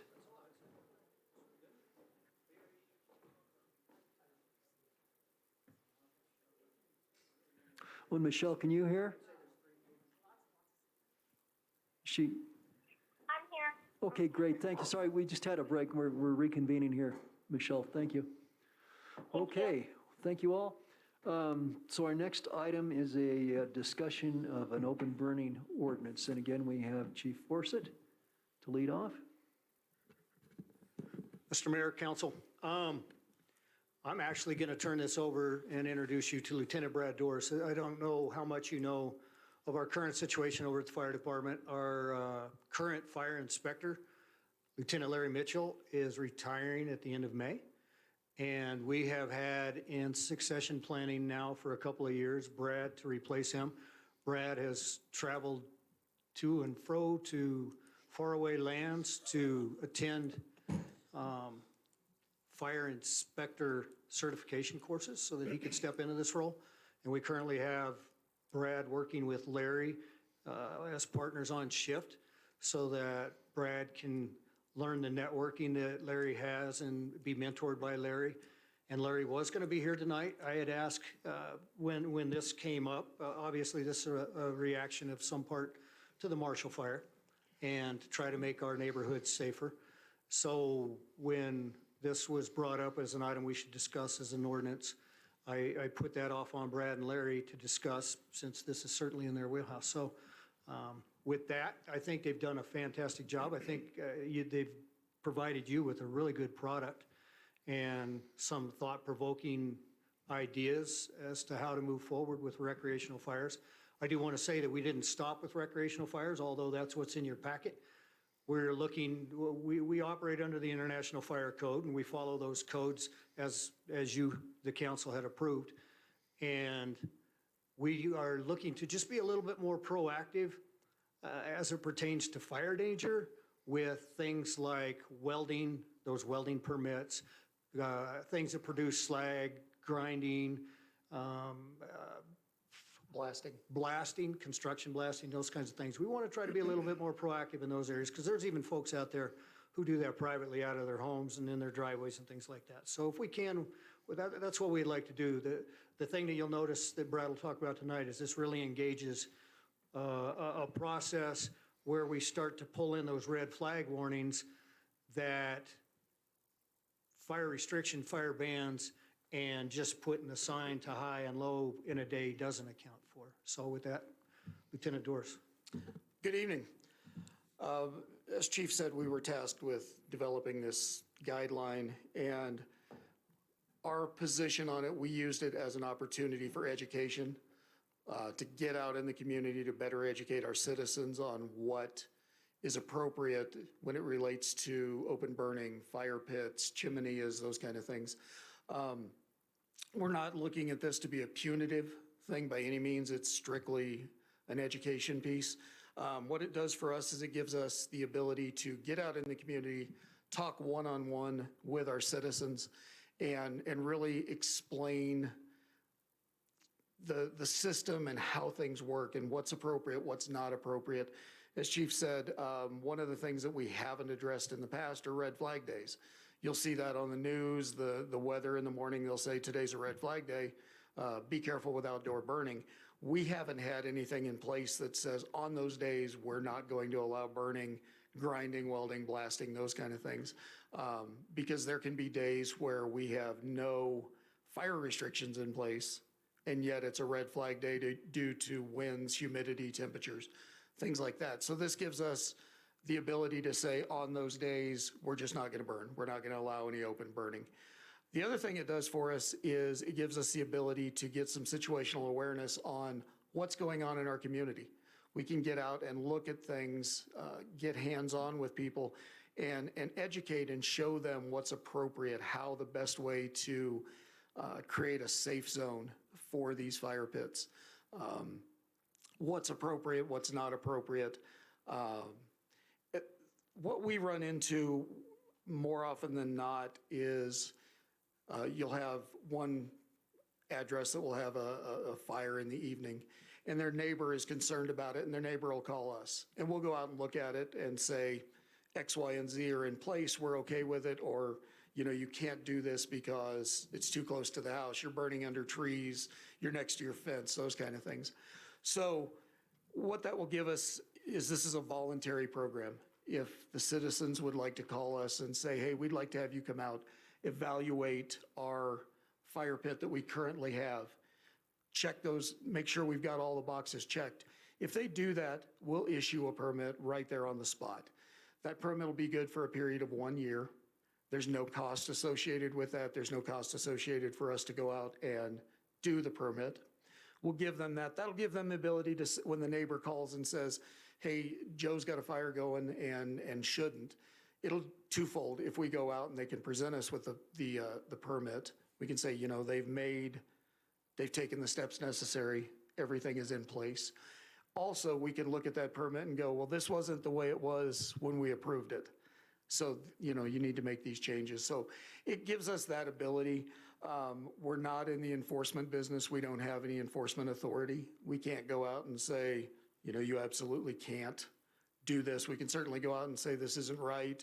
And if the fire that they have going at the time poses a hazard, we can certainly have them put that out. But our goal is not to penalize the public in any means. It's more of an education piece. We've given some guidelines or some examples in this document that shows commercially available fire pits, commercially available chimneys. Also that if you're going to build an in-ground pit, kind of what's appropriate, what's not. Spacing 10 foot from, 10 foot around the pit, knocked down, mowed down, dirt, gravel, rock, what have you. We want to be 25 foot from a house, from a fence. We don't want to be burning under trees. We also limit the size. We limit the size to 3 foot in diameter, no more than 2 foot high. With that, we don't allow, at any time, we don't allow the burning of yard debris, and we don't allow burning of trash. So we also talk about appropriate methods of extinguishment, and that can be a fire extinguisher, that can be a hose that's with a nozzle that's turned on, ready to go. It could be a 5-gallon bucket of water and a shovel so that they can pour that water on, mix up the fire to extinguish it. Also, we've put in there that the fire has to be monitored and attended at all times by someone over the age of 18. So, those are kind of the basics that we've written in. If we would issue a permit, that permit in no way writes off their liability. If there would be damages caused by a fire that may escape, even if they did everything right, it doesn't write off their liability. They're still responsible for, for any damages that might be incurred. So again, our goal in this is, number one, education. And what we've found is you can take something and print it and you can mail it out or you can hand it out at open houses. And they may look at that and that may not last very long. But when they make the conscious effort to have you come out and evaluate their property, their fire pit, they own it. They take some ownership of it. And especially if they decide to go through with a permit that were issued, they know that they've checked all the boxes. They can feel comfortable going out and having that recreational fire, that warming fire in the evening, the afternoon, whatever it is, and knowing that they're doing it right. So that's kind of where we're at this point. We're certainly open to questions, comments, anything that council would like to see changed, amended, anything like that. But this, we felt like, was a good starting point to get the conversation going. Thank you. Chief, did you have additional comments? Sure, if I can just add, and I value Brad's presentation to you because he has given you the options here. I don't know if you recognize it, but I hope you recognize that. That option is, this is a voluntary program where we provide a permit, or council obviously has the option to make this an ordinance of some type to require permits like we do many other things. either case, whatever we were to do, this requires some education for the public. And again, I'm going to lean on Alex Treffry for that, to get the word out. But it's also important to note that if, either way we do this permitting process, whether it be by voluntary basis or through ordinance, it's a little bit more global than just issuing a permit. Brad's talked about all those things that they need to meet. So there's going to be an inspection involved for them to meet those needs of a safe environment, for them to create a safe environment, that they are accepting the responsibility to keep that the way it is for a year until we come back and provide them with another permit. The other part of that is there needs to be things like we would provide them with a brochure, and whether we really anticipate that not everybody's going to know to need a permit. So just like we do now, we go on reports of smoke or complaints by neighbors of somebody who has a fire pit or a open recreational fire in their backyard, whatever. So we still go there, and at that time, we want to do this on site if we can. So that means that we will do the inspection right while we're on that call. We'll provide them with education, with guidance in what they need to do, and if they can meet those needs right then and there, we'll issue the permit then, provide them with a brochure for their knowledge moving forward as needed, and we'll move on. That way it's really a good interaction with the public. What I am always careful with, and it's difficult, and you hear this when we do our hazard mitigation stuff, it's tough to codify things on people's private property. Use of recreational fire, though, is one of those things that I actually think you could. And as long as we do it in a concerned, amicable way, to share the responsibility to create a safe environment, I think that's what's important. So that's all I have. Thank you, Chief. Council, questions, comments? Nancy? Sure, I'm really encouraged to see that you guys are putting the thought and formality into this sort of thing, and I think education is wonderful. But however, I am torn because we are at such high risk for fire in this community. So I don't have a specific recommendation if it should go in an ordinance at this point or not. But I could easily be convinced of that. But thank you for doing this, and I love that you're associating it with Red Flag Days, because, what does that mean to anybody? Well, this gives it a lot more meaning. And if you're adding the other spark-producing activities as well, that's great. But thank you, and I know it's going to take you guys a lot more time to do this education. How many complaints would you say you get from neighbors currently in the course of a year or a summer or whatever?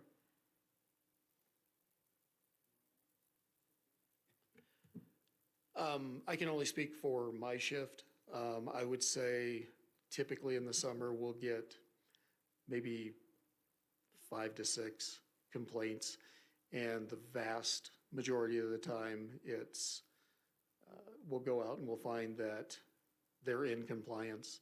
It's just the fact that the neighbor's nervous. It's dark. Yeah. They're seeing a fire in someone's backyard. They may not see the people attending to that fire, and that creates their concern. Yeah. The majority of the time we go out and we don't find anything that we deem hazardous. The majority of the people do a really good job.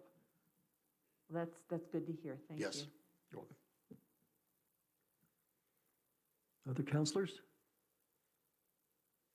I guess to kind of echo what Nancy said, I struggle a little bit with the idea of harsh enforcement, and I like the philosophy that you guys are presenting. This sort of volunteerism, encouraging people to do the right thing. The carrot rather than the stick. I guess if you only have 5 or 6 cases a season, maybe we don't need a very big stick. So my thought then would be maybe we don't need an ordinance. Maybe the first thing is to really push public education and expect people to do the right thing. Now, for those scoff laws, the ones where you really do have problems with, do you have the tools currently to correct the situation, I guess? So the same rules that are in your packet still apply today. if they're not within 25 feet from combustible materials like homes and fences, and if they don't have the 10-foot clearance, and if it's greater than 3 feet or 2 feet high, all of those things still apply to us today. And that's simply by order of, basically, it amounts to my office, that those aren't allowable. So we'll put those out unless they bring it into compliance while we're there. Okay, thank you. Council? So I guess what I'm looking for is, do we want to take this farther into making it an ordinance, or would we take a different direction, maybe pushing public education and trying to encourage cooperation from the citizens? Julie? I'd like to see both. Could you elaborate just a little? Well, I think it's important to do the public education, but I think it would be helpful to know what, if any, additional constraints there should be. I don't feel educated enough to look at the current laws and say, oh, they should be changed with these certain words or these certain numbers. I don't know about fires, but as much as I believe that public education is fabulous, I don't think that's an excuse to not have some good ordinances to protect our citizens. I mean, fire is the scariest thing that could happen in Manitou, so to not have sufficient ordinances seems kind of lazy and sloppy, even if we're not going to need to arrest people that often. I think it's still an important message to be sending, that this isn't just a public education like, please recycle. This is affecting your neighborhood and your whole town, and there's some laws about it. So I'd like to see both. Okay, thank you.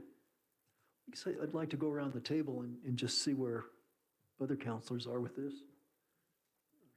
Judith?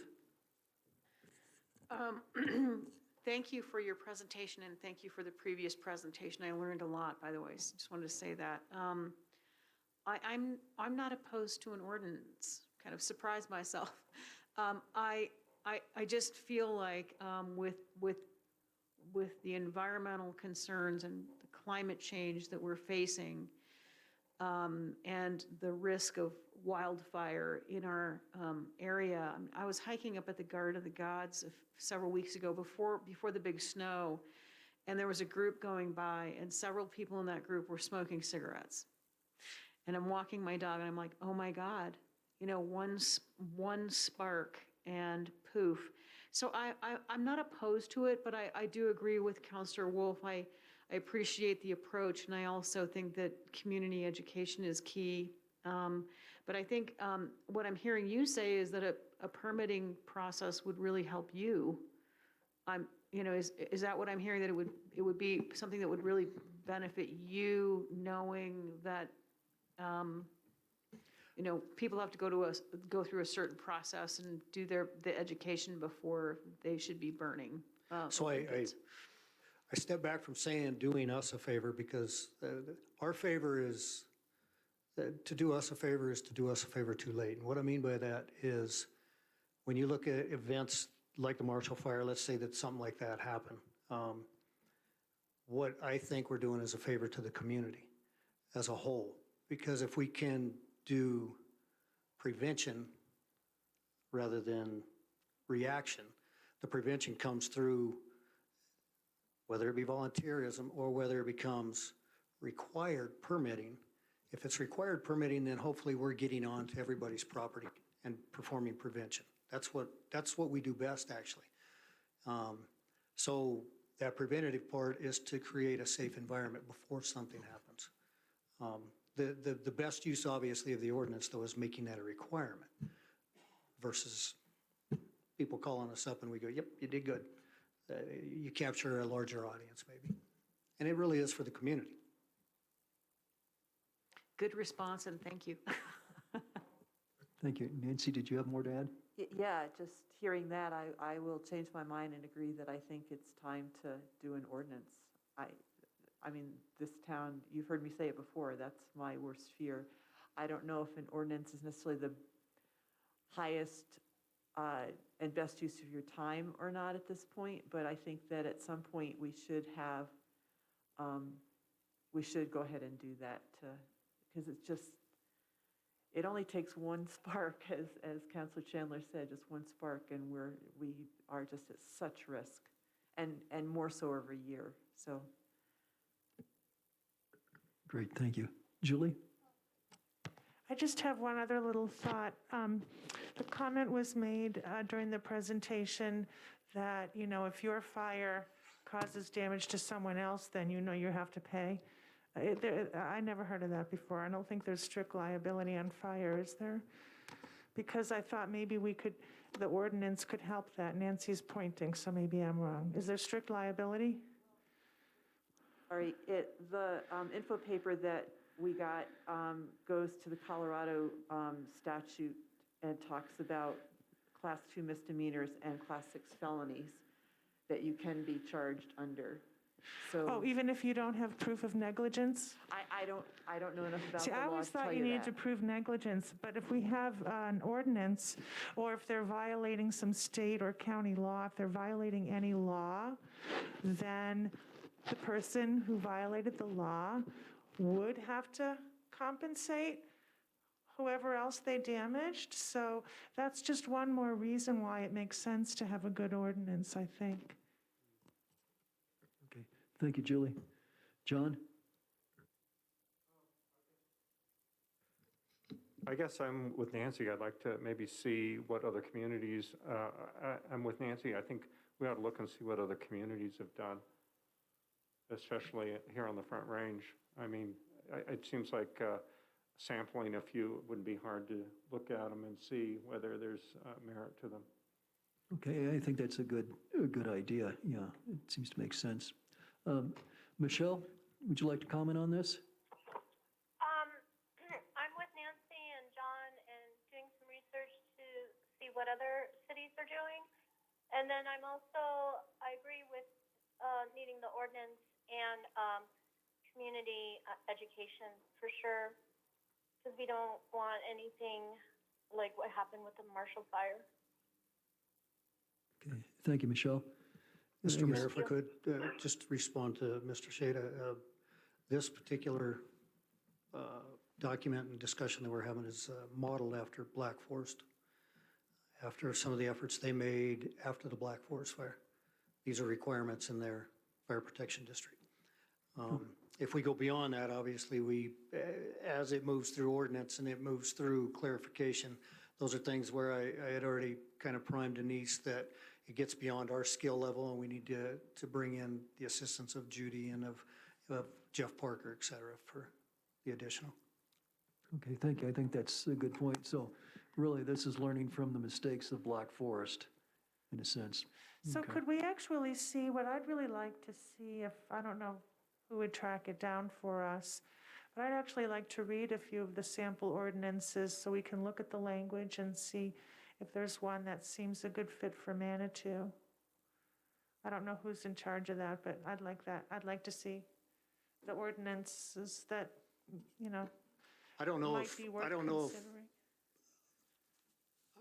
we didn't base this, first of all, we didn't look for an ordinance in general. That's why we're coming to you for direction. So we haven't, I don't know of a community out there that may have an ordinance similar to what we're talking about, or if we're pioneers in this. I certainly hope we are in some manner a pioneer in this.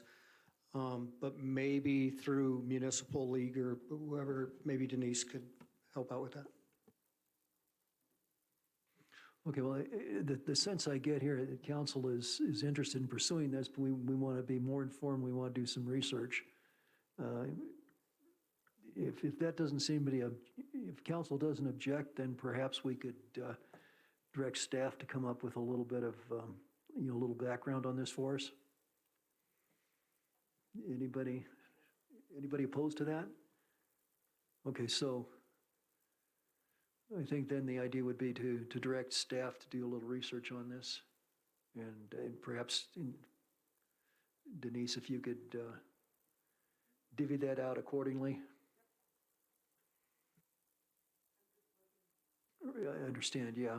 Yeah. Yeah, I guess, my thought is the idea of building a fire in your backyard is something I grew up with. I mean, you cook hot dogs and all that, and it just does, it's a little hard for me to imagine not being able to do that. On the other hand, you can just see how one mistake, one careless person can screw up everybody's life for a very long time. So the dangers there's a lot of potential danger here. And I agree with you completely. That's why I said I don't like to codify personal property, what people do on their own activities and what they do on their personal property. That follows through with any hazard mitigation. To be more fire adaptive, I'd love every single tree in every lot to be trimmed up 6 feet and no bushes and no continuity of fuels and all those wonderful things. That happen because we live here in this environment for a particular reason, and it's not so it can be sterile. So. Right. Well said. And also, just for reference, as we were going through this and working on building this guideline, we didn't find any communities that had an ordinance, an actual ordinance. We found multiple guidelines, but we didn't have any that we found that had an actual ordinance. Okay. Any further comments from council? Okay, I think we've given direction in sort of a vague way, but very good. Well, gentlemen, thank you very much. We appreciate it.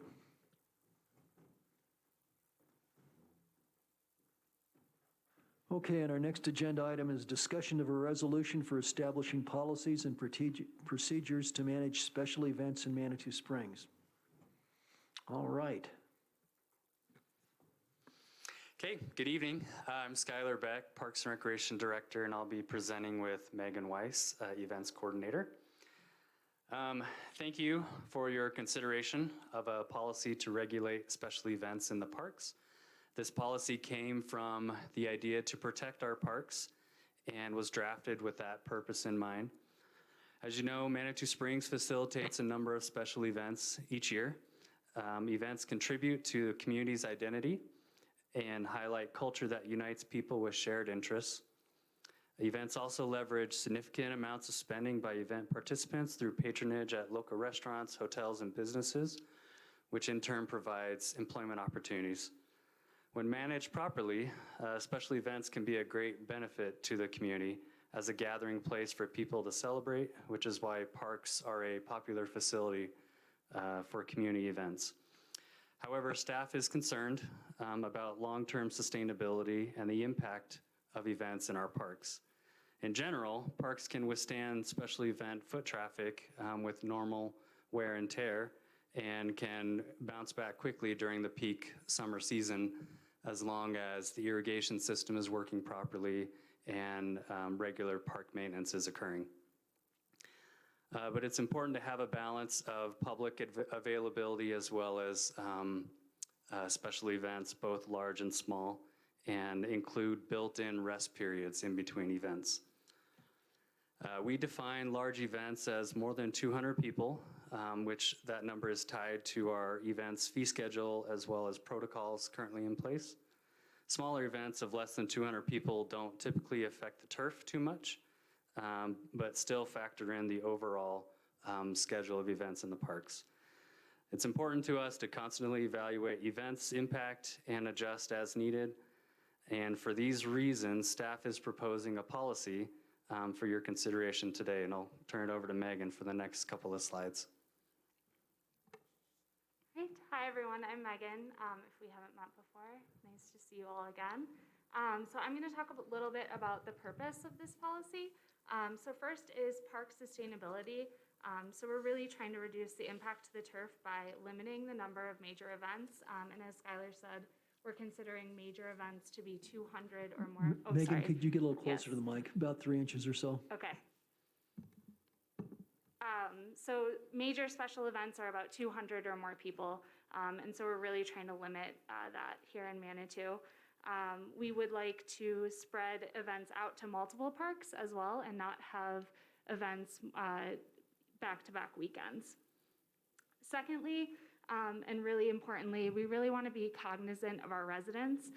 So we want to ensure that residents have access to parks as well as limit the impact of special events to our Manitou community. And third, We'd like to establish standards and protocols for special events, so we created a special events use guide that is a collection of policies and procedures that have already been in place, but now are all listed in one spot. So the guide walks event producers through the permitting process and lists our event rules and procedures.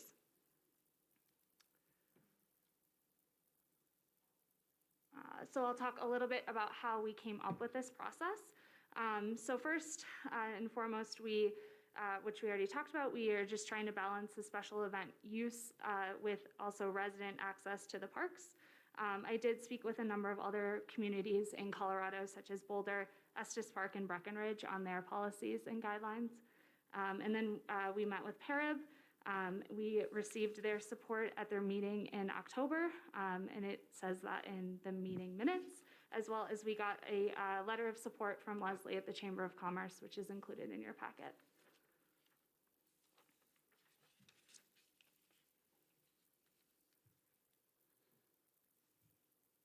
So a little bit about our resolution. We are proposing no more than 2 public events of 200 or more people per month per park. Manitou residents and organizations will receive priority. And third, we want to implement the special event use guide. So we'll require event promoters to review and sign the event guide so that they agree that the policies outlined in the guide they will follow. And so violation of any of the rules outlined will result in denial of future event applications. And so staff believes that we have found the sweet spot of hosting small community events as well as facilitating a handful of these larger public events, while also ensuring year-round access to the parks for our residents. Having this policy in place will allow staff to deny event applications that would overburden specific parks. And we have a handout here, if I could just pass this out. We're currently implementing this policy, have incorporated the special events guide, and are seeking that balance so we can build in those rest periods in between events and have that, access to residents as well as juggle the large and small events. So if I could, I'll pass this out real quick.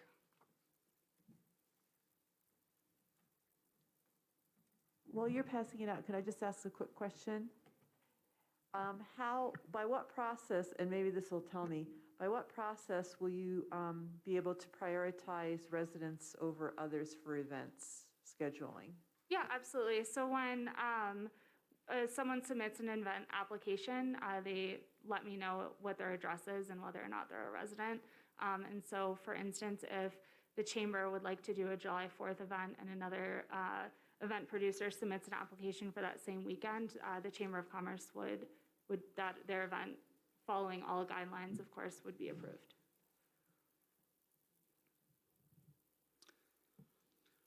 So the handout includes the special events. The ones in the graph are the large events that we categorize as over 200 people. These are the events that we are concerned about, that we're plugged in there and build in those rest periods in between events.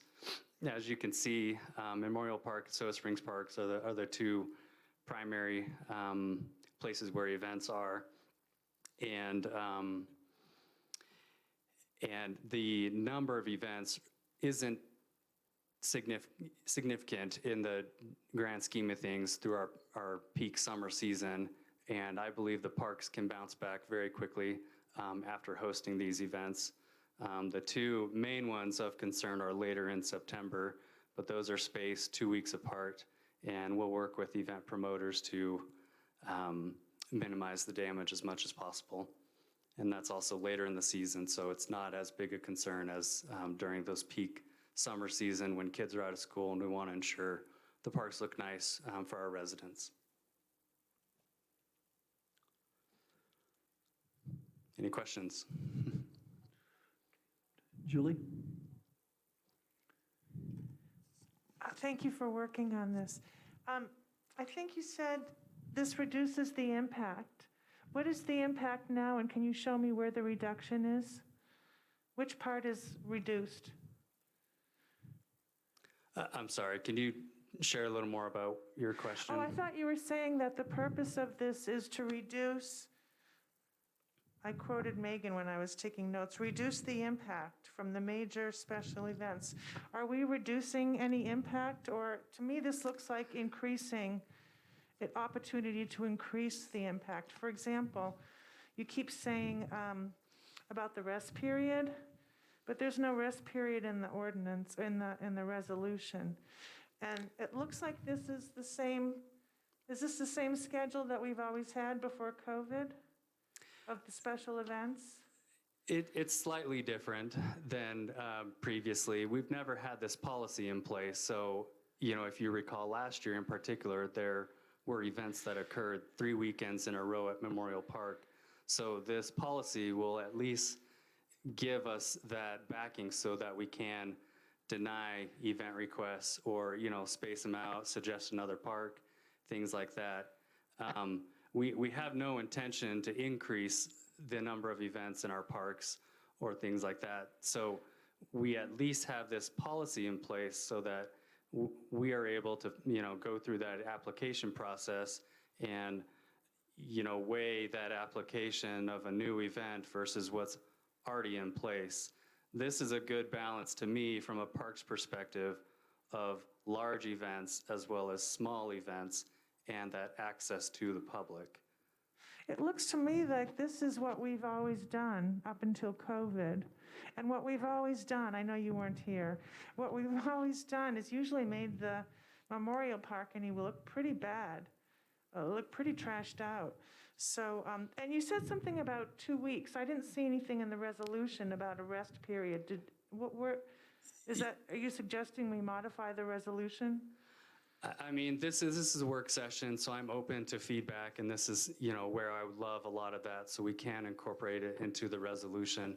I will say part of the resolution is to adopt the special events guide, which, you know, as Megan said, is a collection of all of our rules and regulations for events, and it is included in there with the rest period that we have that in place. I think that's what we're missing.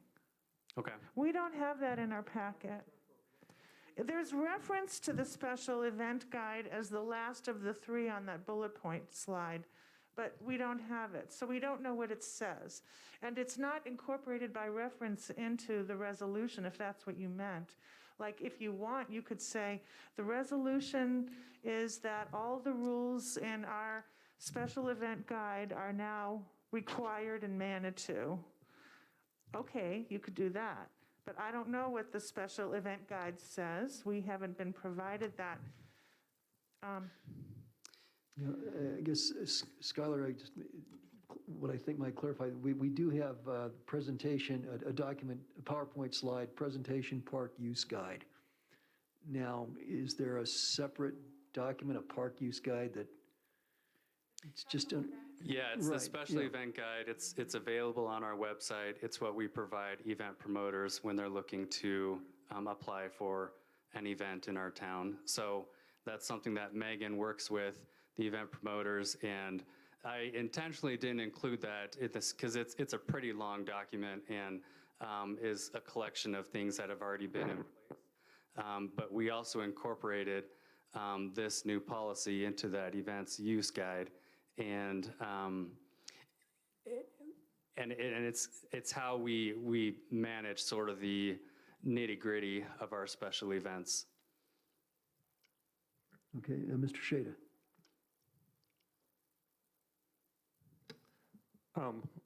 My concern that I would like us to talk about is some of these bigger special events seem to take over the park for almost 2 weeks.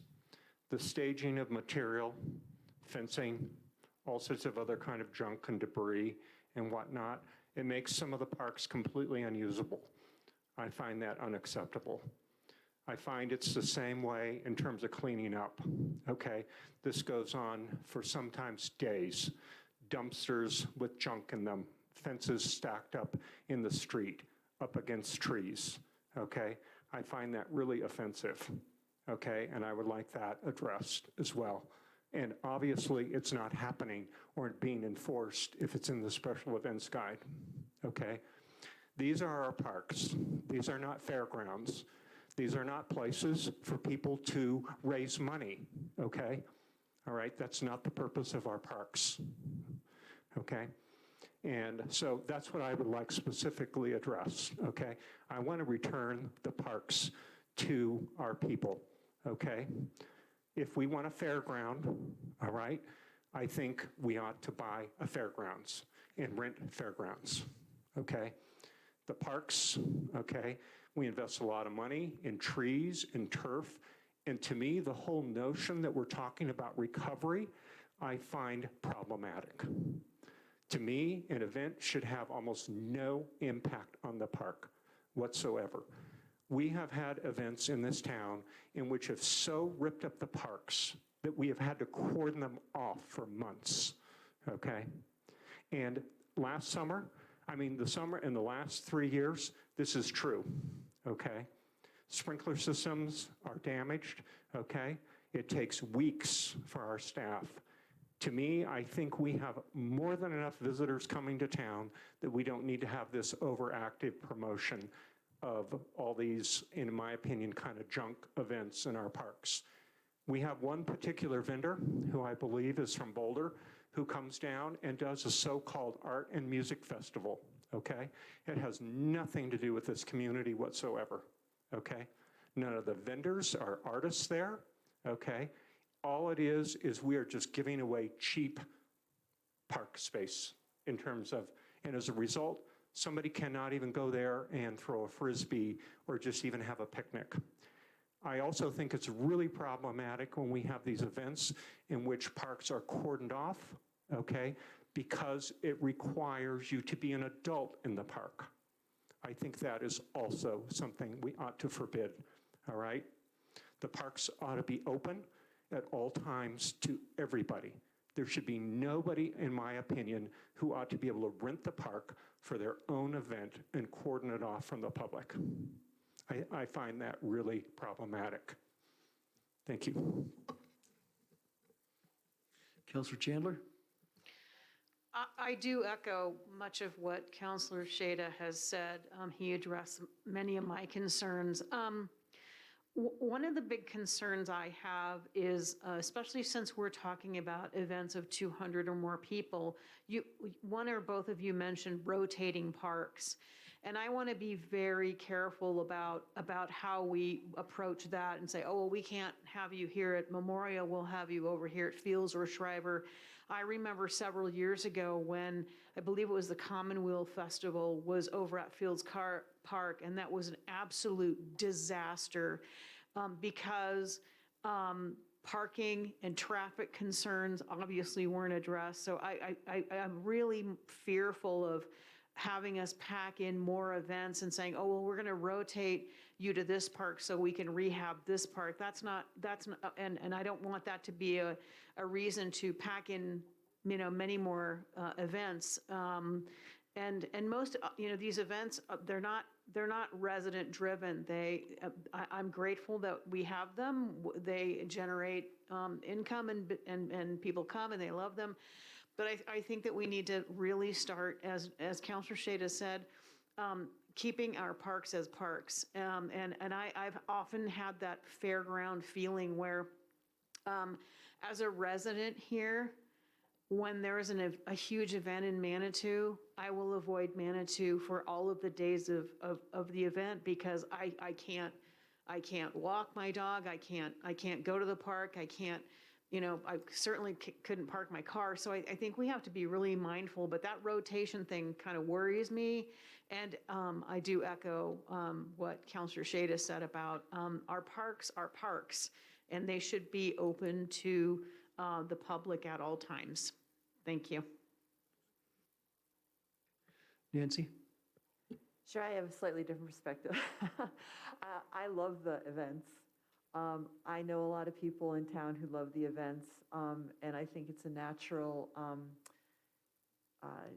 something of a natural tension between people who want parks to be, very traditional, go with a family and have a picnic on the lawn and throw the Frisbee around versus go to some activated event in the town. I do agree with Mayor Pro Tem Shada on, to minimize the impact as much as possible. So one of the concerns I had was, if it's two large events per month, well, you could have 4 weekends in a row where you've got a large event, and then in essence, for a month, the park would be taken, or if it was in the same park, would be taken up. But to minimize the, whatever can be done to minimize the impact on the parks, I do think is impact. And I'm not saying that I want the parks, activated every weekend, all summer long or all year long or whatever, but I think over the past few years with Joy, when we first hired an event coordinator with Joy, and then I think Megan came on board after Joy, and things have gotten so much better. So I would like to continue that trajectory of improving how the events are managed. I don't have many more specifics, but I just want to be one person who says, I love the events in the parks, and I attend them a lot. Thank you. Michelle, do you have comments? I obviously can't see the flyer that Skylar handed out. I'm going to be honest, I have mixed feelings. I have participated in, the Pikes Peak Marathon, and that takes 2 parks over the course of one long weekend. But I do agree with what John says. You can't, the wine festival, even that a set marathon weekend, you have to be an adult to be in the park or a certain part of the park. And so there's my concern there. And that's where I stand right now. Okay, thank you. Thank you. Right. Julie? You haven't had a chance to talk yet. I'm sorry. I raised my hand when you were about to speak. You go ahead.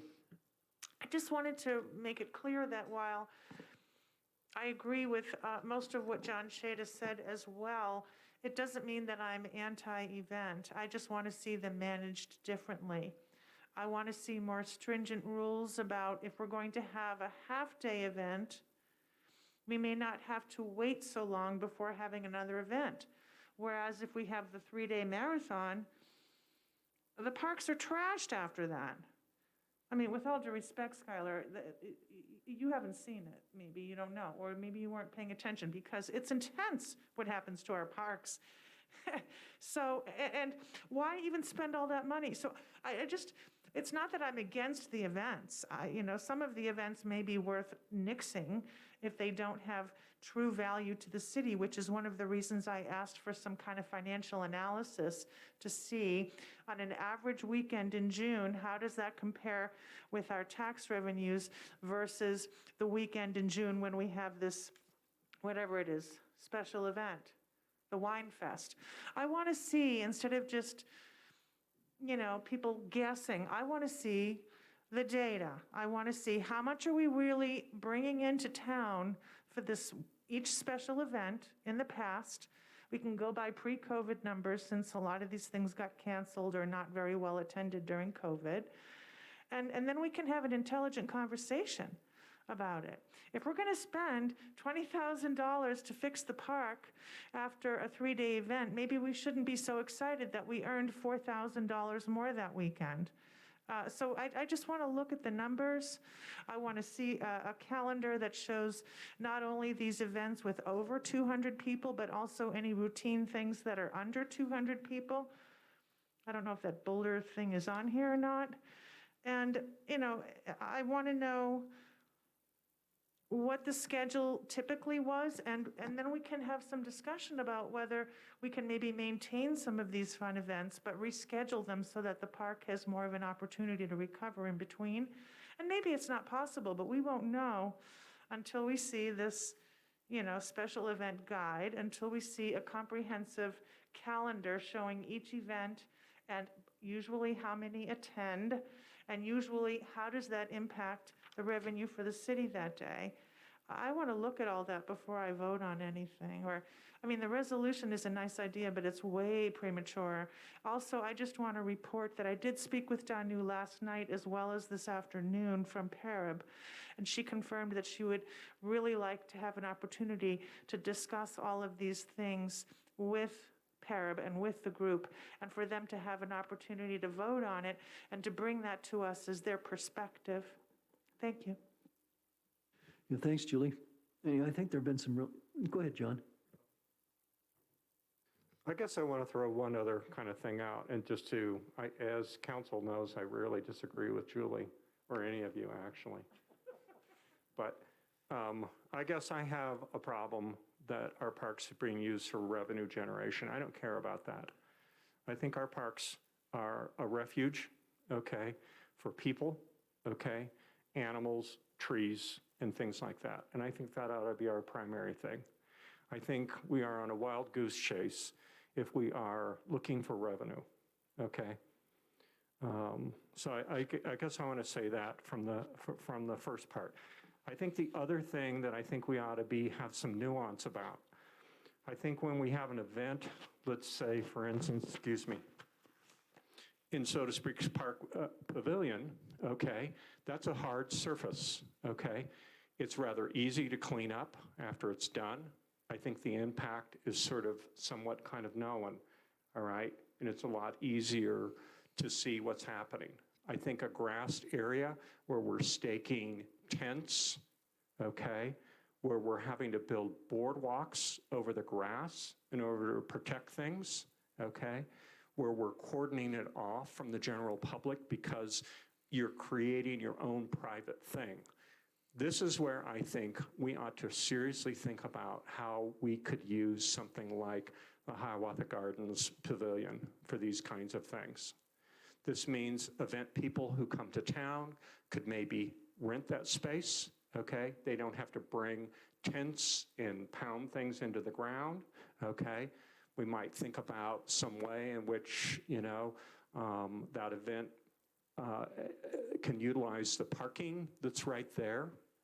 I think there's lots of synergies we could do. So I don't want to say, I guess I want to kind of agree with Julie. I'm not necessarily against private events or private events or these kinds of events.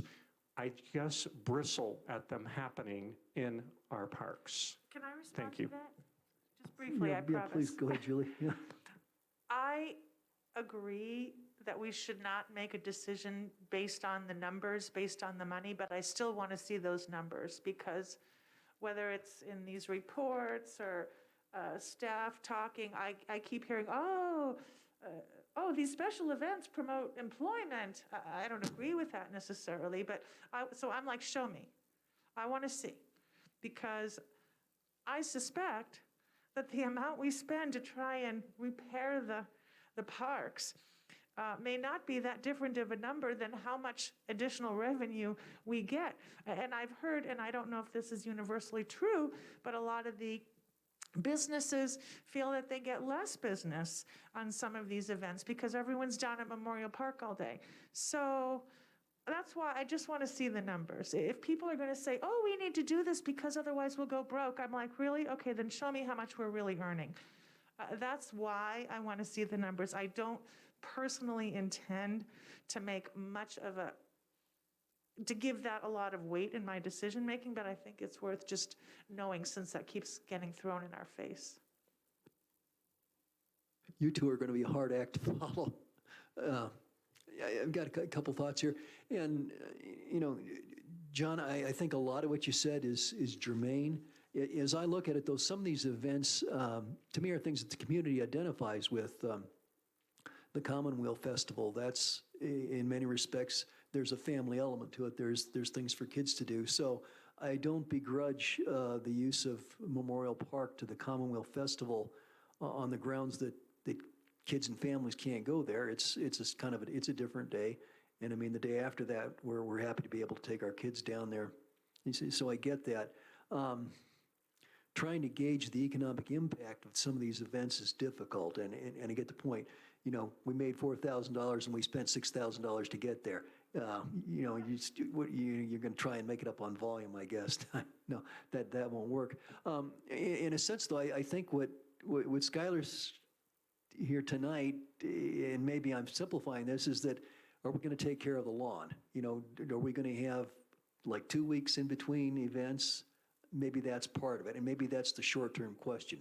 John, you talk about using the Hiawatha Gardens, and that's pretty intriguing. I think you could do things there and really soften the impact on the environment and increase your programs.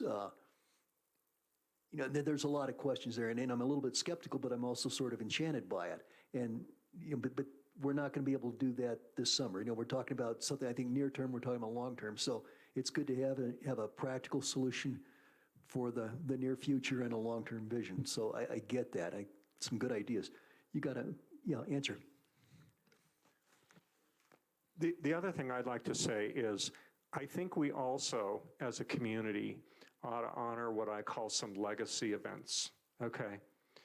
I think that Commonweal is a great legacy event. It's a community event. It has a lot of local artists, okay? And I think the marathon is also examples where that's kind of a legacy event. What I'm talking about is what I call this feature creep, where I use the example of this Boulder outfit, okay, that has this so-called art and music festival. It never has music, okay? Never, all right? And all it has is people who come, and the last time I was there, in fact, I have a photograph of every single booth, we have people who just baked cookies and have a tent staked in our park and are selling cookies out of their kitchen, okay? And we have plenty of merchants downtown who sell cookies, who are here year-round, employing people year-round, okay? And we're competing, and they're competing with somebody who has decided to bake some chocolate chip cookies, okay? I guess I have a problem with that, okay? So I guess I don't want to say I'm against any of these things. And I think I want to say I want us to be really nuanced with things that really build our community, okay? That really build our community, as opposed to that we're sort of a kind of a cheap and easy thing for you to kind of rent a park. Do you see what my drift is, what the difference is? And I want to honor those traditional events like the marathon and Commonweal and things like that, that we have built great partnerships with over the years, okay? And, but I do also want to see if we can have the nuance to kind of minimize the impact. Because the reality of it is, with Commonweal, everybody can go, okay? Everybody can walk through. All right, it's an open event. I just have issues where Memorial Park is all completely fenced off, okay? And it is somebody's basically axe to grind to make money off of beer and booze. I was going to say, is that just for the alcohol events, or am I missing something? Is there some other event that's... Well, I think primarily that's where it generally occurs. I don't notice that we sort of have events in which, only Methodists can come or something like that. You know what I mean? So you see what I'm saying? In other words, they seem to be kind of alcohol-gated kind of things. And I don't mind when that area is kind of small, okay? But when suddenly it just takes over the entire park, that's when, to me, I think it kind of gets really out of control.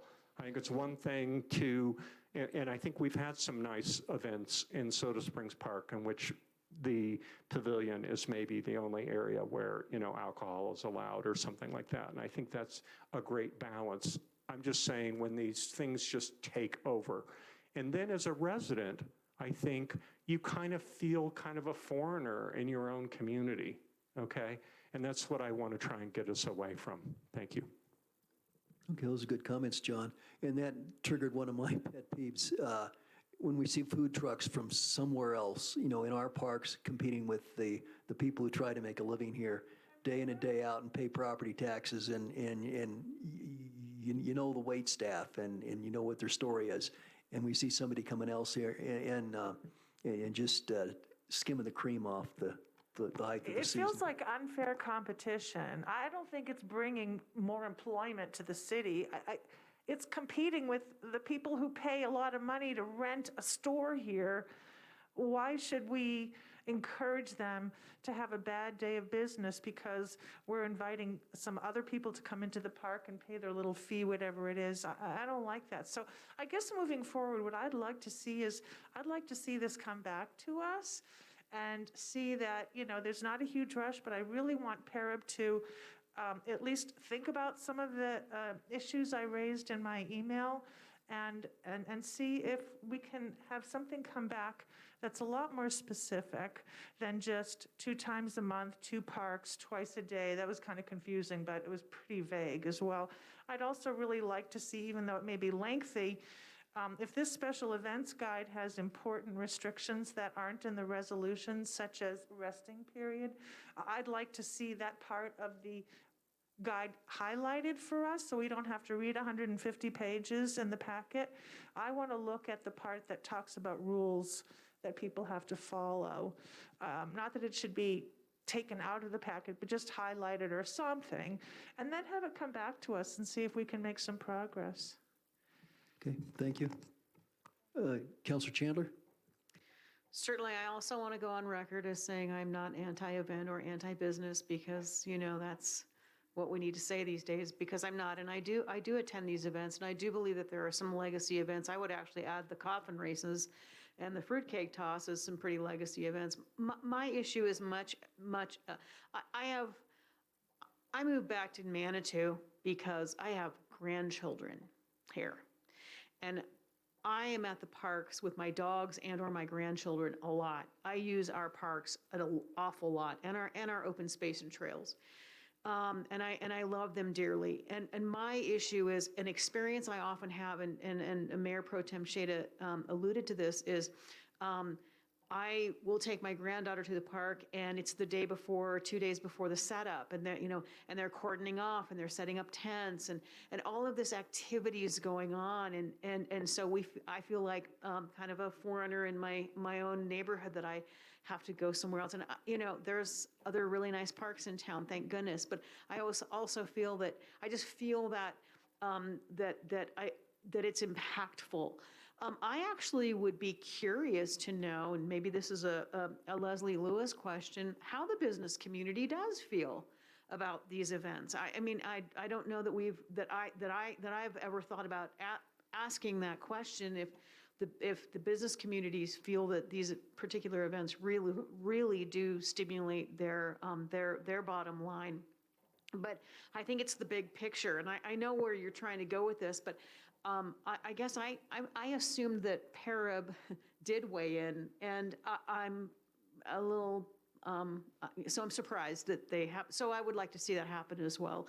And I think that this is a really good beginning on the discussion. I think there's a lot of really good things that have come up here, and I think we have a little bit of a ways to go. Thank you. Thank you. Question here, in looking at the sheet, I think this is helpful. You notice we've got basically 2 weeks between 2 events in September, so that would seem like maybe that's giving you a little bit of recovery time. It seems like summer's a long ways away, but Megan, I suspect you probably are having people trying to make plans now. So, I think the sense I get from council is we want to think about this a little more. What that means, though, is you might be in a position where you can't deal with people. We've got some, events that are perennials. You've probably got people who are, you may have inquiries from new events or proposed events. Anyway, I think my sense is that council would not be looking at new events with a whole lot of favor until we get this sorted out. But what are your thoughts in terms of timing? Yeah, so basically all the events this year are pretty much scheduled, and that's what you have in front of you. I don't expect any new events to come across my plate. In the case that it does, I'll just chat with Skylar and Denise and Ryan. We'll go from there probably. But all of these events, so we worked with these events in the fall actually to schedule based on this new policy of no more than 2 events a month, and none of the events are back-to-back weekends. Okay, so we've got a little bit of latitude. Yeah. I sense we have a little bit of latitude here. Skylar, what are your thoughts? Yeah, I agree. That was kind of the idea, that we would start implementing this policy. We did present this to PARA in October at their regular meeting, received that general consensus and support. The content of the resolution policy and the special events guide hasn't changed since. And again, I spoke with PARA yesterday about this policy and didn't receive much feedback. But I think it is a good idea to take a step back. We took lots of notes here based on your feedback, and we'll incorporate that into a revised resolution, working with PARA a little more closely and kind of have a better product to bring back to you. We have been working with event promoters and sharing the events guide with them, which has that collection of all of our rules and regulations and how to put on a special event. We require all of them to sign the events guide so they understand, and violation of those rules will result in denial of them returning back to our community to do a special event. So we also have stricter setup, tear down requirements that we're implementing this year, to Councilor Shada's point. So we are improving, and we're getting there little by little, but this has been actually great information for us to take back, that we can regroup and come back to you guys in a couple weeks. Okay, great. Julie? When you come back, would you give this to us again and let us know the exact dates of the other smaller community events that are on the bottom of the page? Just so we can kind of, or plug them into the calendar or something so that we can see. And does the, whatever it's called, special events guide, what does it say, if anything, about how soon they can start setting up? Can they start a week in advance, a few days in No, advance? What's the rule? Is there a rule? I think it's a day before. Yeah, I'd have to check the specifics of that, but I believe it's the day before. So, and then how quickly do they have to have all their stuff out? The day after. And what's the fine, if any, when they don't comply with getting everything cleaned up on time? Do they get fined? I don't think we have a fine, no. And so, like, for example, for the marathon, it's a 5-day minimum then? 1 day, which I think they usually take more than one, but let's pretend 1 day to get set up at the park, 3 days there, and then a day to get all their junk out theoretically. So it's a 5-day thing, right? I mean, 3 plus 1 plus 1. Yeah, so typically the marathon is definitely the biggest event in that sense of taking up space at the park. Recently, we have had them leave, even if they set up their tents on Wednesday, we are still able to water until Friday when they use them, because we have them not put anything in the tents. So that reduces a little impact on the turf. However, yes, it is, the marathon does use up the most amount of time. So if they're going to set up on Wednesday for an event that starts on Friday, it sounds to me like that there's 2 days to set up, not like you said 1 day. Well, that's how it has been in the past. So we're hoping to work with them this year on changing that and seeing if they could do it sooner.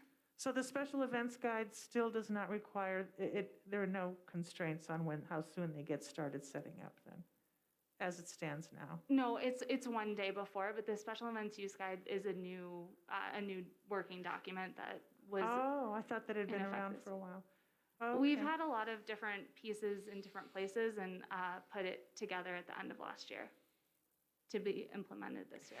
And I don't know, this is just, I don't know if this will help protect the parks at all, but just one idea to throw out there is, especially events that have like lots of tables and things at Memorial, maybe you could just block off Old Men's Trail or whatever that little side street is for the day that connects the park, that separates the park from the parking lot, and have them put some tables and stuff on there instead of on the grass. I mean, that's just space they could use without damaging anything. But okay, thanks. Just a couple of comments there. And as far as blocking streets off during special events, that interferes with our shuttle, the transit routes. So, there's possibly an unintended consequence there if we're to do that. So that would need to be thought through. And I was thinking about the Pikes Peak Marathon. A 2-day event, the ascent on Saturday, and then the full marathon on Sunday. the Kiwanis Club has had spaghetti dinners the night before each of those events, so that kind of extends turns 2 days into 3, so that may be part of why that's a little longer. And that's been sort of something of a community event. I know local people sometimes do participate in that. So I don't think we've made things any simpler for you tonight. But there's, I think this is a good discussion. I think really, at first I looked at this and said, okay, we just want to have 2 weeks between, events so the lawn can recover, but there's a lot more to it than that. So yeah, if you could think through some of these other issues that have come through a little bit and talk to Parab and then let us know when you'd like to come back. I think, am I speaking out of turn here, Council, or is that what Council's sympathetic with? Okay, so that would be it. Leslie, I see you back there, so maybe you could give us, at some point in the future, a little bit of a sense of what the business community, how it feels about the special events, what works and maybe what doesn't, and that kind of thing. So if you'd be willing to do that, we'd appreciate it. Good. Anybody else got anything on? Okay, well, thank you very much. Megan, Skylar, we appreciate it. Okay, and now our fourth and final agenda item is a discussion of the water supply. We've got Russ and Jeff here.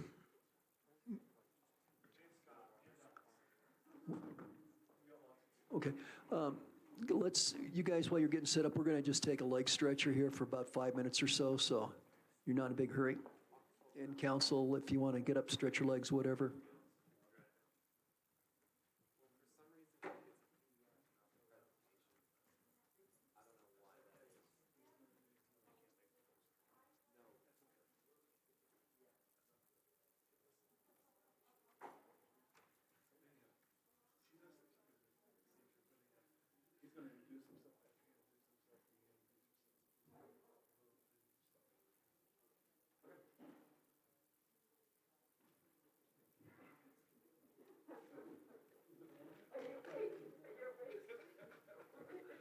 Last presentation. Okay, I'll get the heat. I'll turn it on.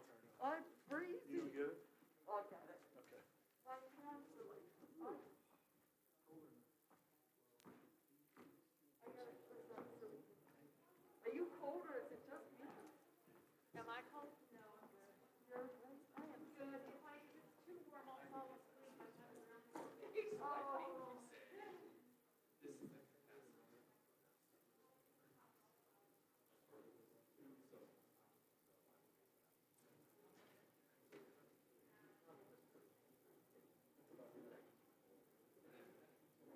I'm sure it's crazy.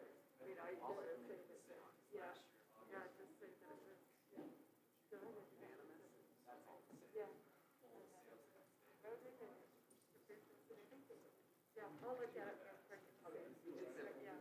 Well, it's almost verbatim what we did first time. Okay. I already had a presentation. Okay, sounds good. John, did you see if that was done? I didn't go out.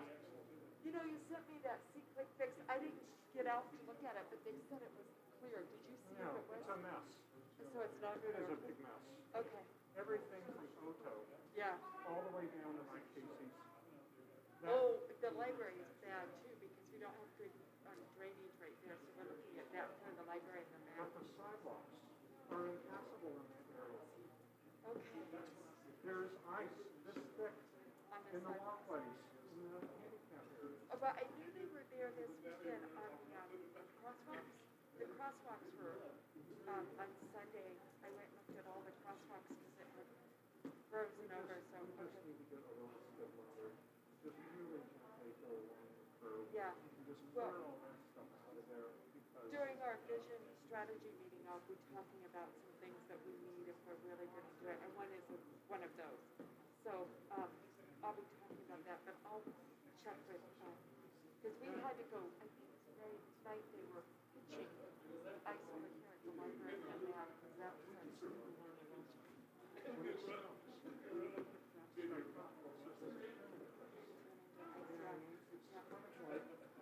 I don't know whether we're just dumb or what. It's, you know, you would think like we're Tulum, which snows once every 20 years. And so we don't have any institutional memory. But it's sort of like in that area, it's just really. Some places, and I have watched it in Japan, they do, they have a dump truck that follows it, and then they dump it in the dump truck, and then they go dump it somewhere, so that it's not out doing it. And some do that.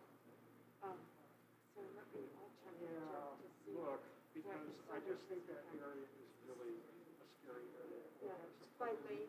We have some elderly people who live along there. And, What's the lady that lives about Red Dog with her daughter? I know her daughter's name is Fang. Okay, because she walks every day. I know. But I just think that whole area, we need to get public works down there. All they need is the little skid loaders. They need to do it early in the morning before everybody's there. coffee folks show up there. And, a little later, they can move down to where the brewery is, since that's usually doesn't have people parked there. We just need to put all that snow in that because all it's going to do is worse. Yeah, especially right now, because it freezes every night. It's warming up during the day. Well, and this is the problem too, and I think we also need to figure out how to work with some of these homes.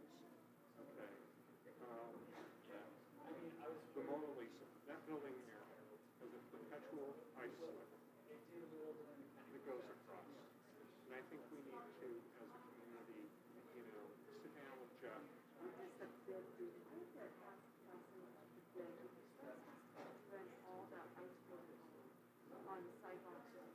It's, the sidewalks are not really the issue. It is the street issue. Actually, it seems like the crosswalks are really bad in the areas where those little waffle things are. And it's because, like as an example, on Oto, what we just need to realize is on Oto, you know what, right after snowstorm, we need to get up on that side of Oto and remove all the snow because it comes on down, or they push it on down, and then it melts and creates a big, huge ice thing.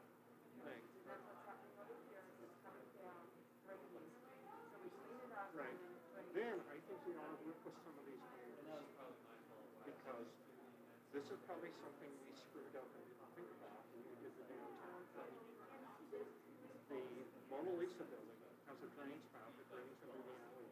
Then it comes straight across on the public sidewalk. Okay? All right?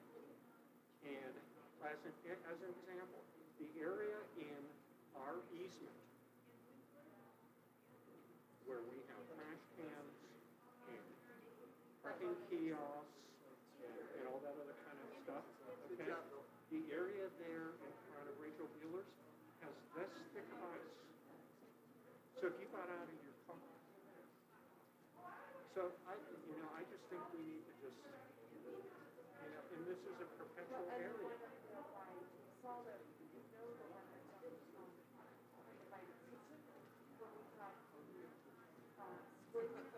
Why do I know that? And if you try to put it so it goes, but then that freezes, so that whole thing becomes an ice trap.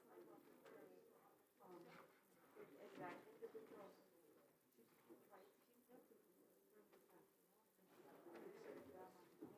because that's another really. Right. And I don't know whether, in a sense, we need to be innovative and think about maybe in that gutter system there from, say, the bank building, swirl on up, whether we need to actually put some kind of heating system in that gutter so that it's nice and clear. Okay, hi, let's go ahead and take our seats. And, oh boy, we've got quite the committee here to present. Okay. So, we have a presentation on the water supply. Who wants to start off? Russ, do you want to be the go-to guy? Yes, sir. Russ Mills, the Water Utilities Superintendent. I'm Alex Treffry. I'm the Public Information Officer. Jeff Jones, Public Works Director. Skylar Beck, Parks Recreation Director. All right, Mayor and Council, we appreciate you guys listening to us tonight. So we're going to talk about the water restrictions on this. So over the years, in the last 15 years anyways, we've had to have water restrictions twice. So then the next slide talks to our current conditions. So our typical water demand is about 600 acre feet for the year. Our reservoir is full and currently meets our daily demands. And actually that's more French Creek. We really don't pull out of the reservoir unless we have to. And French Creek yields 100 acre feet per month, and the flow is meeting the daily demands at this time. Like I said, typical French Creek flows will keep us to where we don't even have to pull out of the reservoir most times. Okay, and this is showing our current, well, not our almost current snowpack. So the black line there at the bottom is this year's snowpack, and the Glen Cove area is where the closest representation to where our watershed is, where the snowpack, where they can actually measure snowpack. That little black line there at the bottom is this year, but it has jumped a tiny bit over the last couple weeks with the snow we've had. And then the next slide is the actual precipitation at Glen Cove, which is a little different than snowpack, because the snowpack obviously it can raise, and then as temperatures rise, it'll go down a little bit and kind of go up with snow and stuff. So that just measures the precipitation for the year. And once again, that has come up a little bit over the last couple weeks because of the snow. Okay, so our current ordinance that we have in place right now is ordinance number 1411, and it shows us the levels of restrictions from level 1 through level 4. Obviously, you can see that on certain days, there's watering on even number houses versus odd number houses. That's the way we've had it in the past, and you could water a 3-hour period, I believe, in the morning, then a 3-hour period, or a 3-hour period at night. The higher the number of the restriction, the less watering you can do. There's also fines that are subject to tied to each one of these levels. Sometimes that can be hard to enforce. We would depend on maybe See-Click Fix, our neighborhood services officer to go out there, and if there was complaints, and then we would just have to look. Hard to enforce, it's mainly an honesty thing. If it's out there, conserve the water, don't be watering your yard or washing your car. Next slide, please. So the fiscal impact, we've never reached level 4 restrictions, okay? That is on record as far as we know. Watering has always been allowed at early mornings or late evenings, as I mentioned, on certain days, depending on even number, odd number houses. And if level 4 restrictions were enacted for the months of May through August, which was our hottest months, modeling that we got from finance from their water usage said that the usage would fall about 15%, which would be a saving of about $218,000 out of the current $1.3 plus million budget for the watering. Next.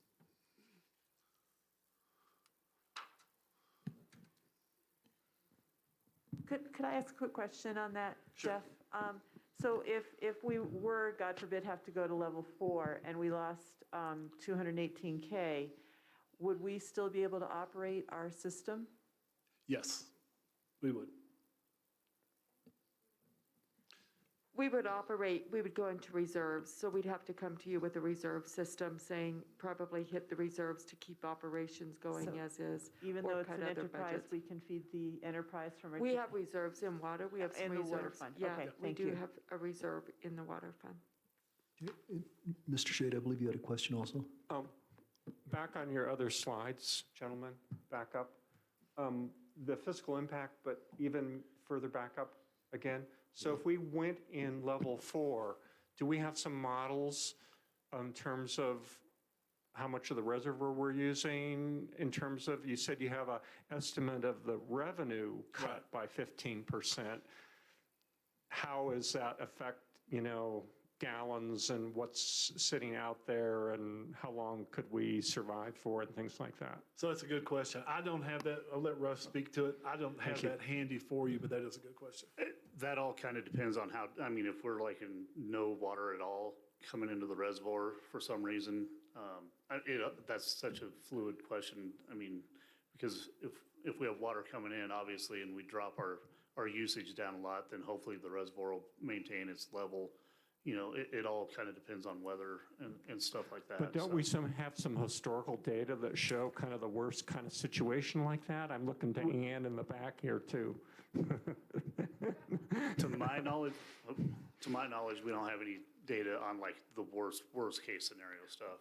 But don't we have like telemetry for years and years and years about how much, what the reservoir level was, what our usage was, what the flows into the reservoir were? Do we know that, don't we? They probably do. What I recall is 2002, and that's when it was a significant drought, obviously. The reservoir level dropped 8 feet. I'm not aware before that time if it's ever dropped more than 8 feet. It certainly has not dropped that much since. Okay. Thank you. Yeah. I might have some more questions, but Yeah, just stay there, Ann, if you would. Did anybody else have a question or anything? Yeah, Councilor Chandler? Just a quick question on level 4 restrictions. So if we were to enact those, there would be no new residential water taps accepted. Would there be new commercial water taps accepted? No. It should say no, also no commercial. Okay, thank you. That's a good point. Let me make That was my only question. Thank you. Can I just, do you mind, Mayor, if I Oh, make yeah, a no, quick go point? ahead, Denise. Just a quick point. Let's say July usage, we average about 800, I would say 850, 875,000 gallons a day. Whenever you look at December, we average about 400,000. So you would cut in half, more than half, if you went to level 4 very quickly. That's just quick numbers if you look at our usage that we send out to you guys. So it would cut it about half. so it cut it about half, and then the revenue hit is because we have all these fixed fees, right? In the water bill. Right. In other words, we have like a meter fee Yeah, and all those yeah. kind of things that don't vary on Yep. usage, right? Yep. Is that essentially why there's the 15% versus the actual number of gallons? That you're predicting it would be half? It would be half, and then, the usage, not everybody goes up, but yeah, you do have those fixed fees, and that's what you always want with any enterprise, to keep it level. Right. Otherwise, it's pretty volatile. And that could go up more, or we could lose more based on that. But the other part is if you go into level 4, I think everybody is taking additional precautions than what you even do in the December timeframe, because everyone would know showers and baths and all of those things you would want to cut down. Great, thank you. Any other questions or comments at this point? Okay, if not, gentlemen, please. Okay, and then just to talk about what other cities are doing. So Colorado Springs Utilities, just as a policy, is always in water-wise restrictions. We'll get to what those are in a quick second.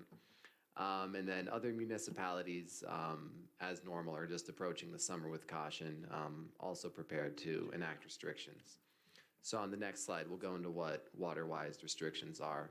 So as I said, these are year-round, quote-unquote, restrictions that Colorado Springs Utilities has. And these are rules that we encourage everybody to voluntarily follow. So the 6 key rules of water-wise are: you water up to 3 days a week. You choose the days. And then in warmer weather, which is May 1st through October 15th, you only water before 10 a.m. or after 6 p.m. to reduce evaporation. The third key rule is you don't let water pool on hard surfaces or flow down gutters. Next is repair leaking sprinkler systems within 10 days. Use a shutoff nozzle when washing anything with a hose. And lastly, clean hard surfaces such as driveways, sidewalks, and patios with water only if there's a public health and safety concern.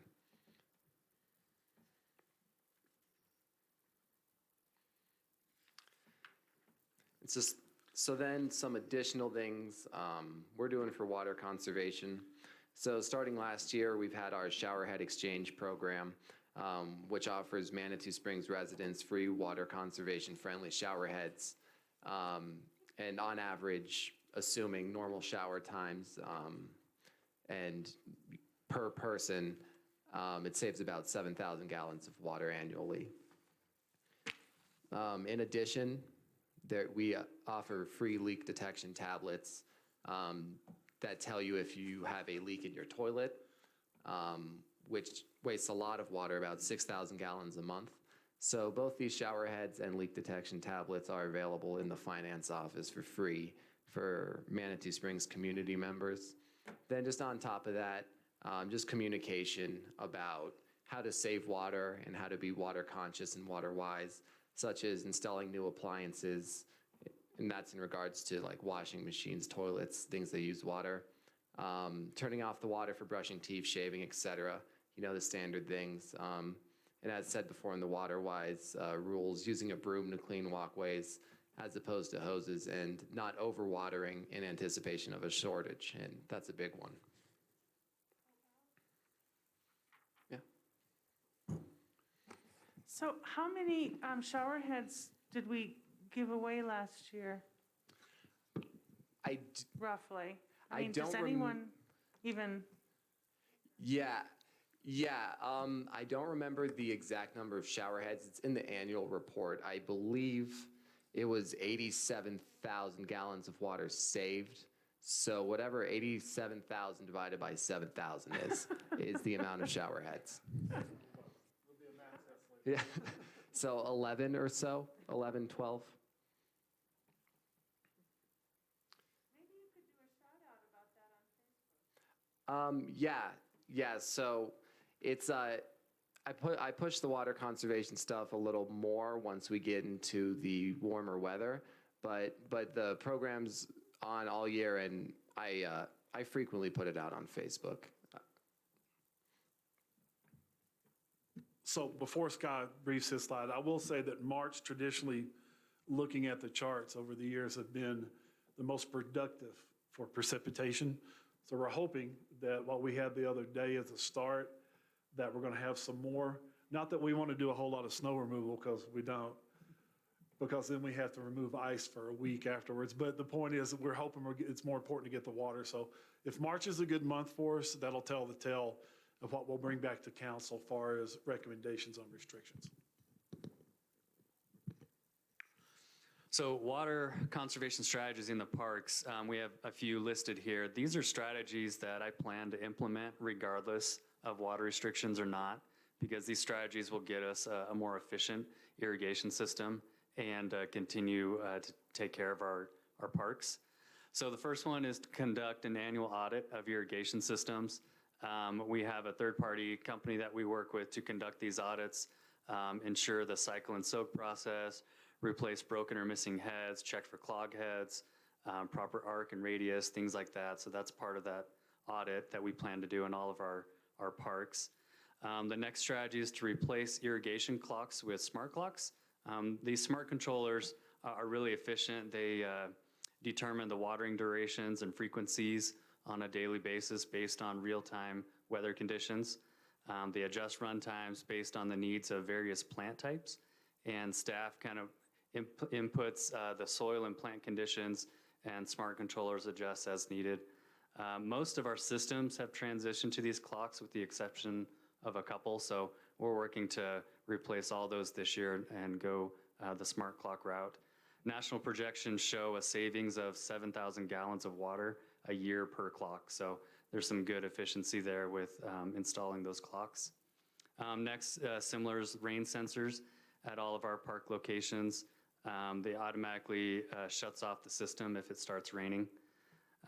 3 of our major turf areas don't have this in place, so we plan on replacing those this year.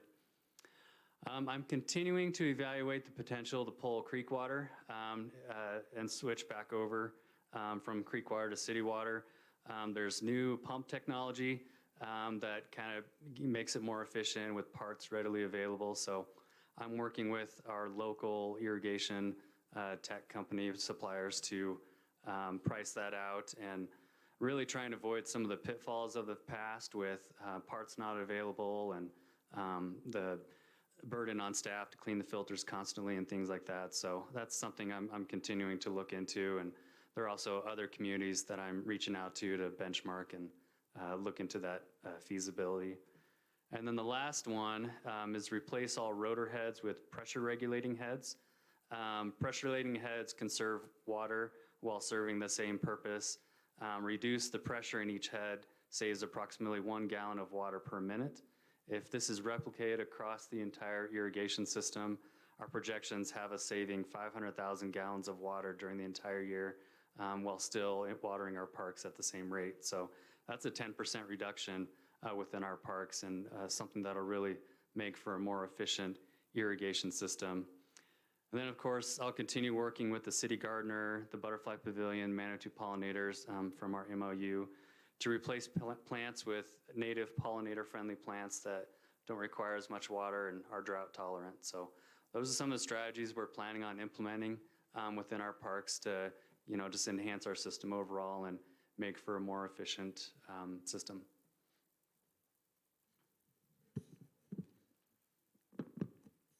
So, for far as recommendations, right now, our current ordinance, as we discussed earlier, has level 1 through level 4 restrictions. What we'd like to recommend is that we change the verbiage of that ordinance to still leave the level 1 through level 4 in there for council's consideration, but to adapt a year-round voluntary water-wise program as Colorado Springs does. And we'd like to put that up front of the verbiage of the ordinance and still leave, of course, changing the dates on the ordinance, but leave the level 1 through level 4 restriction in there. So we'd like to present that to you for your consideration if you think that would be beneficiary as far as water conservation for the city. I see some council heads nodding. Anybody want to put some words behind it? No, I mean, it's okay. Okay. Yeah, Julie? I just wanted to mention that if you could get your bids on the system to pull the creek water out to use for the watering in the parks, if you could get those bids sooner rather than later, I'm hoping that we can use some of this federal money funneling into the state to pay for that. And so it'd be really helpful to have a design and a plan and a dollar amount next to it if you determine that it's workable. I mean, I guess if it's brand new technology, there's not going to be a lot of reviews yet, but I'd really like to see us be able to grab some of that free federal money, but you will have to be ready. And so I'd like to just mention that is a good priority. Yeah, thank you. It's something we're looking into, and like you said, it's new technology, and that was important to us to have a more efficient pump. That they make some new ones that spit out the debris and stuff rather than cycle it through our filters, which I think is what clogged it in the past, and some of those pitfalls that we ran into. So yeah, thank you. I'll keep looking into it. Nancy? So, yeah, I mean, it seems like a no-brainer to adopt a year-round volunteer water-wise program. My question is, it's purely educational, correct? And it's really a culture adaptation. That's absolutely correct. And that's where, as Chief Forsett was saying, that's where we lean on Alex. And he's going to have to start going to the gym. We're doing a lot of leaning, it sounds like. But we put it out there and, educate folks, because there's nothing more important than our water, period. Maybe our family, but without water, we don't have them. So it is very important to, especially a community like this depends on it so much so. Okay, so again, I'd say it's a no-brainer. The one thing that it doesn't speak to is, and I don't know if it's by design or not, is when it talks irrigation, you may water up to 3 days a week, and I know on ours, on water restrictions, if you have drip systems, you're not subject to that. That's correct. So that's not readily apparent in this, and I don't know if it needs to be or not, but. It is in the ordinance, I will say that. Yeah. We just didn't add it, and I probably should have on this sheet of restrictions. The drip watering, I guess you would call it, is not restricted in the ordinance, because I read that earlier. But it is in the ordinance, though. It does stay up there. Council, other questions or comments? Okay. I guess echoing something that Nancy, I think, was alluding to here is we could change the ordinance, I suppose, and, I don't really have any objection to that, but it really, again, it's a matter of education, and so we're all looking to Alex. We have that. I'm wondering, would it make sense, and I'll ask council what you think, is we could do a resolution adopting a year-round voluntary water-wise program, and maybe that would be simpler. Then we don't have to we don't have to change the ordinance. Be a thought. So I would say, Mayor, that certainly wouldn't hurt our feelings one bit if you went that route. Well, hopefully we'd accomplish the same thing, and we, you tell people it's in an ordinance, it's the last thing they want to do, is to go and look at our codes. But if we made it appealing and palatable to the public, and they felt like they were really doing something useful, I think we'd maybe see greater ownership of the idea. It's just my 2 cents. So I would ask if we did a resolution, we could put that on the consent calendar. Would that be appropriate for you to look at? Okay. Yeah. They don't want to stay and do another presentation, We're just setting Mayor. that up for the future. No, we could schedule another meeting. You guys could. We'll be here if we're needed.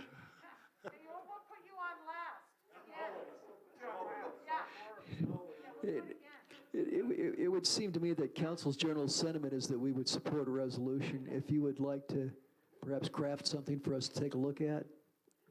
We certainly can do that. Okay, we'd appreciate that. Anything else, council? And since we got you here, do you have any comments relative to this? No, I think they've covered the reason for directing people's attention to the fact that we are in a very dry period, and they need to be cognizant of that. Okay, and one thing that comes to mind, it seems like last time we had a water presentation, there was some small amount of water rights that we had on Fountain Creek. It seems like that there was some danger that Colorado Springs could get it. And I think Councilman Shada suggested if we took the water out of the creek and watered the lawn in Memorial Park, we could capture that little bit of water, and that would be worth doing. Does that ring a bell? You have a water right that you moved from Rexton Creek to Fountain Creek that is used for Memorial Park and Shriver.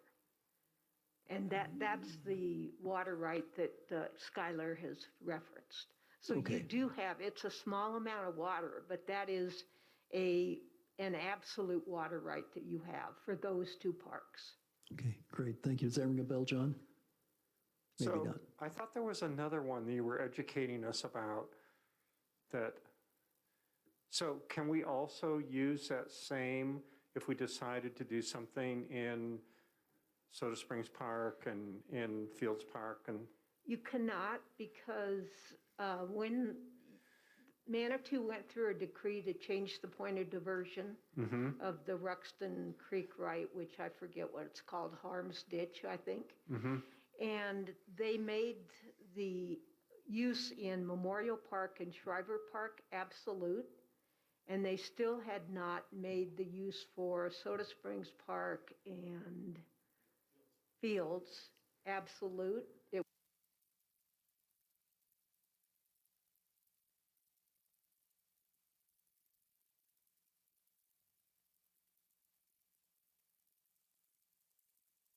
Time to go home.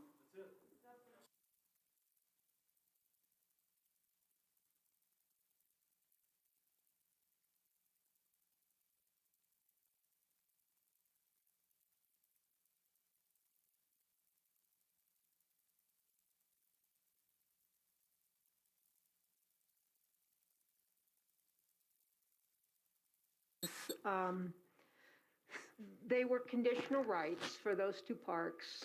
Conditional rights have to be, you have to file a diligence filing every 6 years to keep them conditional, showing that you're making effort towards making it absolute. And So that's what I was talking about. Our water attorney at the time missed the filing. And so once you miss a conditional due diligence filing, they're gone. It's a tiny, you cannot go back, you cannot, it's gone. So that was unfortunate. It's a very small amount of water, but that right, you will never be able to water Soda Springs Park and Fields Park off of that right, unfortunately. Can I, Denise, please. that's why we always have a water attorney under contract, and we have one right now that's up at Woodland Park that has all those dates on their calendar, et cetera. So that's why you always have a water attorney under contract. Okay. She came and presented, Julie, I can't remember her exact. Wolford? Yeah, Wolford, yeah, she presented to you guys last year, I believe. She did. Okay. Any further questions for our panel of experts? Okay.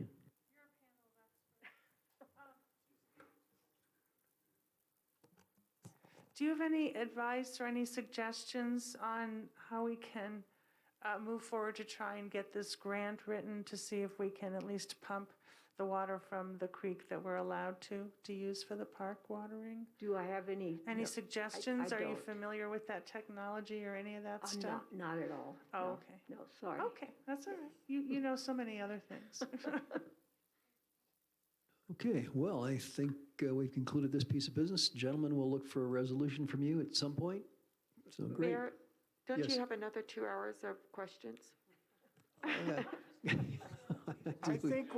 I think we could substitute Ann for Jones. Shall we Be vote right on here to that? answer any questions. Shall we vote on that? Actually, I need Jeff tomorrow down at Make PPRTA. Ann stay late? No, I need Jeff to be on top of his game tomorrow at PPRTA, so. Yeah, so we've got things to do down there. Okay, great. Gentlemen, thank you all. And Ann, thank you. Okay, it looks like the night's coming to an end. Council correspondence, and I guess I'd like to start off with trying to find a time for the retreat that we originally had planned to have last Saturday. As you know, Natalie's got COVID now.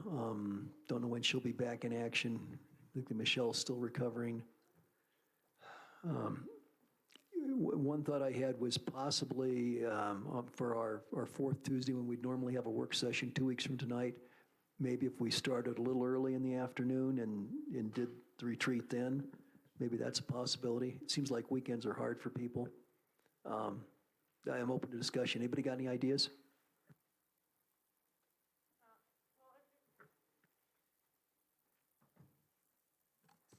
If you're going to choose a Thursday afternoon, an afternoon during the week, I just would really like to know as soon as possible to see, to make that work.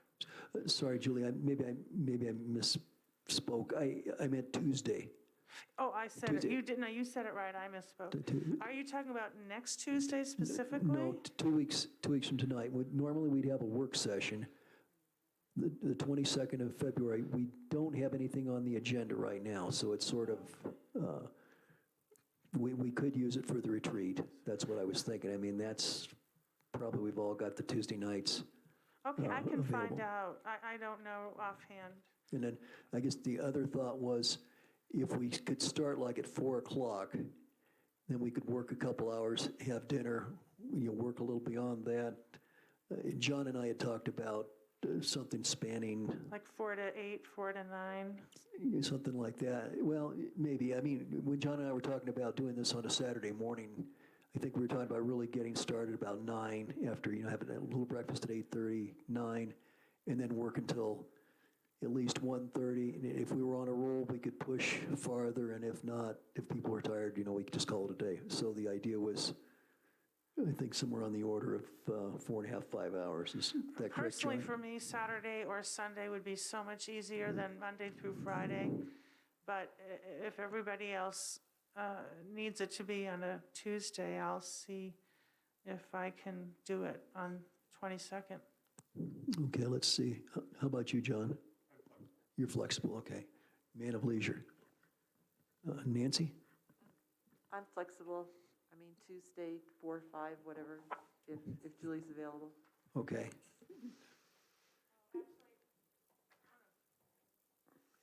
Judith?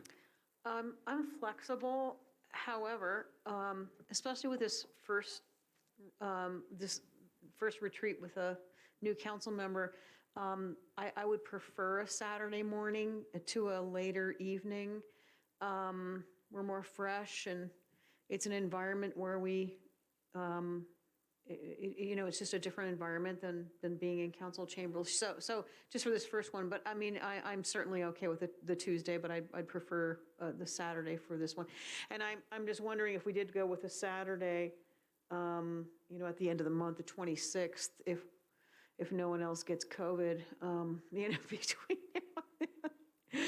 now and then, is a thought, so. Okay. And I should have mentioned,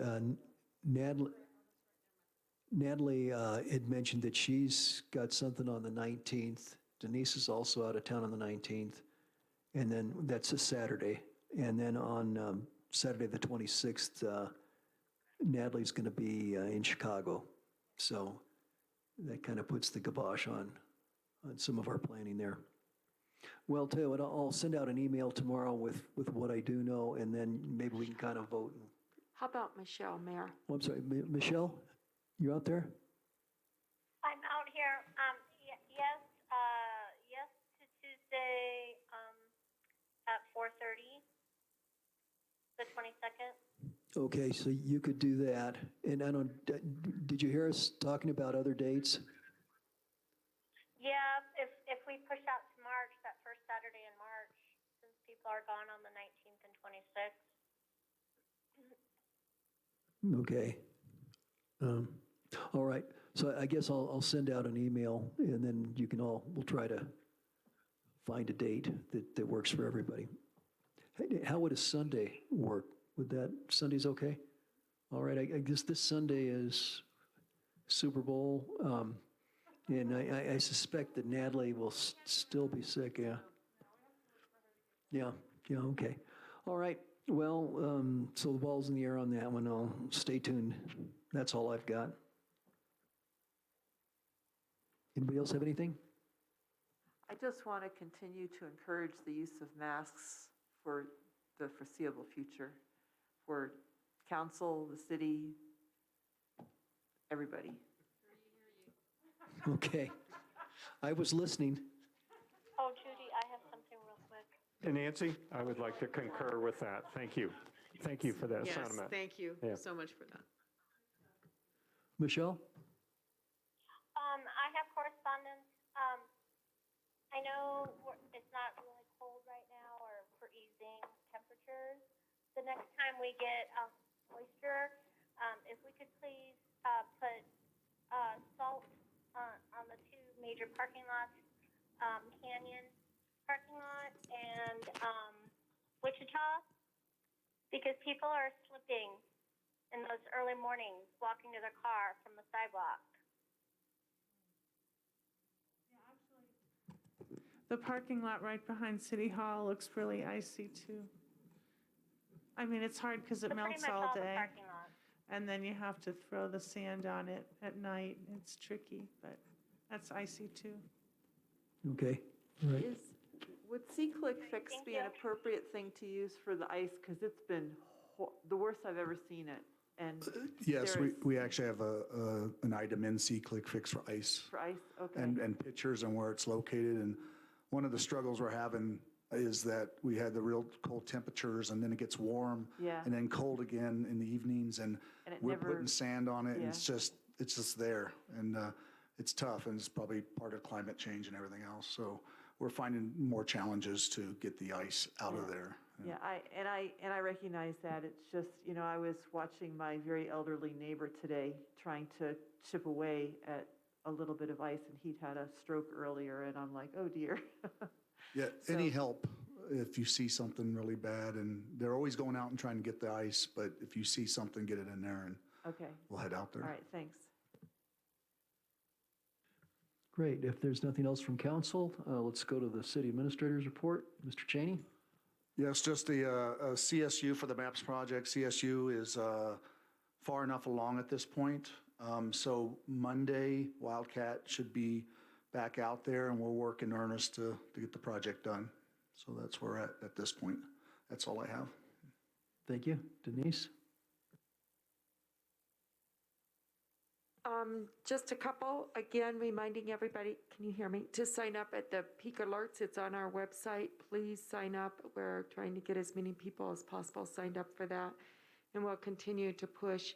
We did have the first meeting of the city hall redesign. I think we had 12 people here on that cool night just to look, and now the designs are on our website, so you can go in and look at, and then we're doing a Zoom meeting later on this month.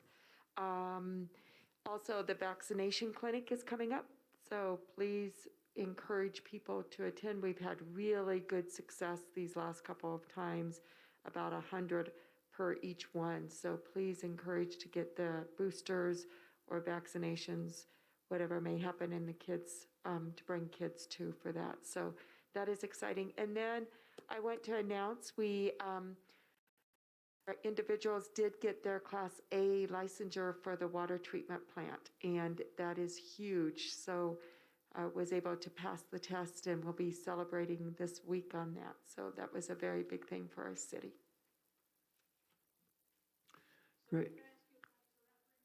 So that brings us back into compliance because we were out of compliance. So that takes care of that. That brings us, we got back into compliance because we hired somebody with a Class A to overlook everything and make sure we were in compliance. We're still going to keep them on for a little bit, and then there'll be a time where we won't have them anymore, but we still have them on as we do this transition. So yes. Great, thank you. And that's a big deal. That's a very tough test, so that's a very big deal. Good to know. Oh, and one last thing I just thought of. Next week we'll start at 5:30. That we talked about that previously. That's the night we're going to start off with the police chief interviews. The applications were due yesterday, and we have one applicant, Bill Otto. So we may, if we start at 5:30, maybe we'll be done by 6 or 6:30. I don't know. We'll see what council's pleasure is. And we're pulling together the questions, and we'll be sending them out to council hopefully this week, just the questions that we got from all of you, and then a couple of others. So we're trying to limit it to a number that's doable and not 30 questions. So we'll be getting those out to you also. Okay, Denise, is that the plan? Because I was thinking that Kelly was going to have hard copies here. She'll have hard copies, but we'll be sending out the proposed questions for you just to look at. So if there's something you really want, because we got feedback from all of you, and then we want to put together that and then send you what we, with your feedback and making sure that they don't duplicate questions, and then we'll send those to you. Okay, great, thank you. Anything else? If there's no objections, let's call it a night. Good night, thank you all. Night. Thank you, Judy. Bye. Have a good night. See you soon.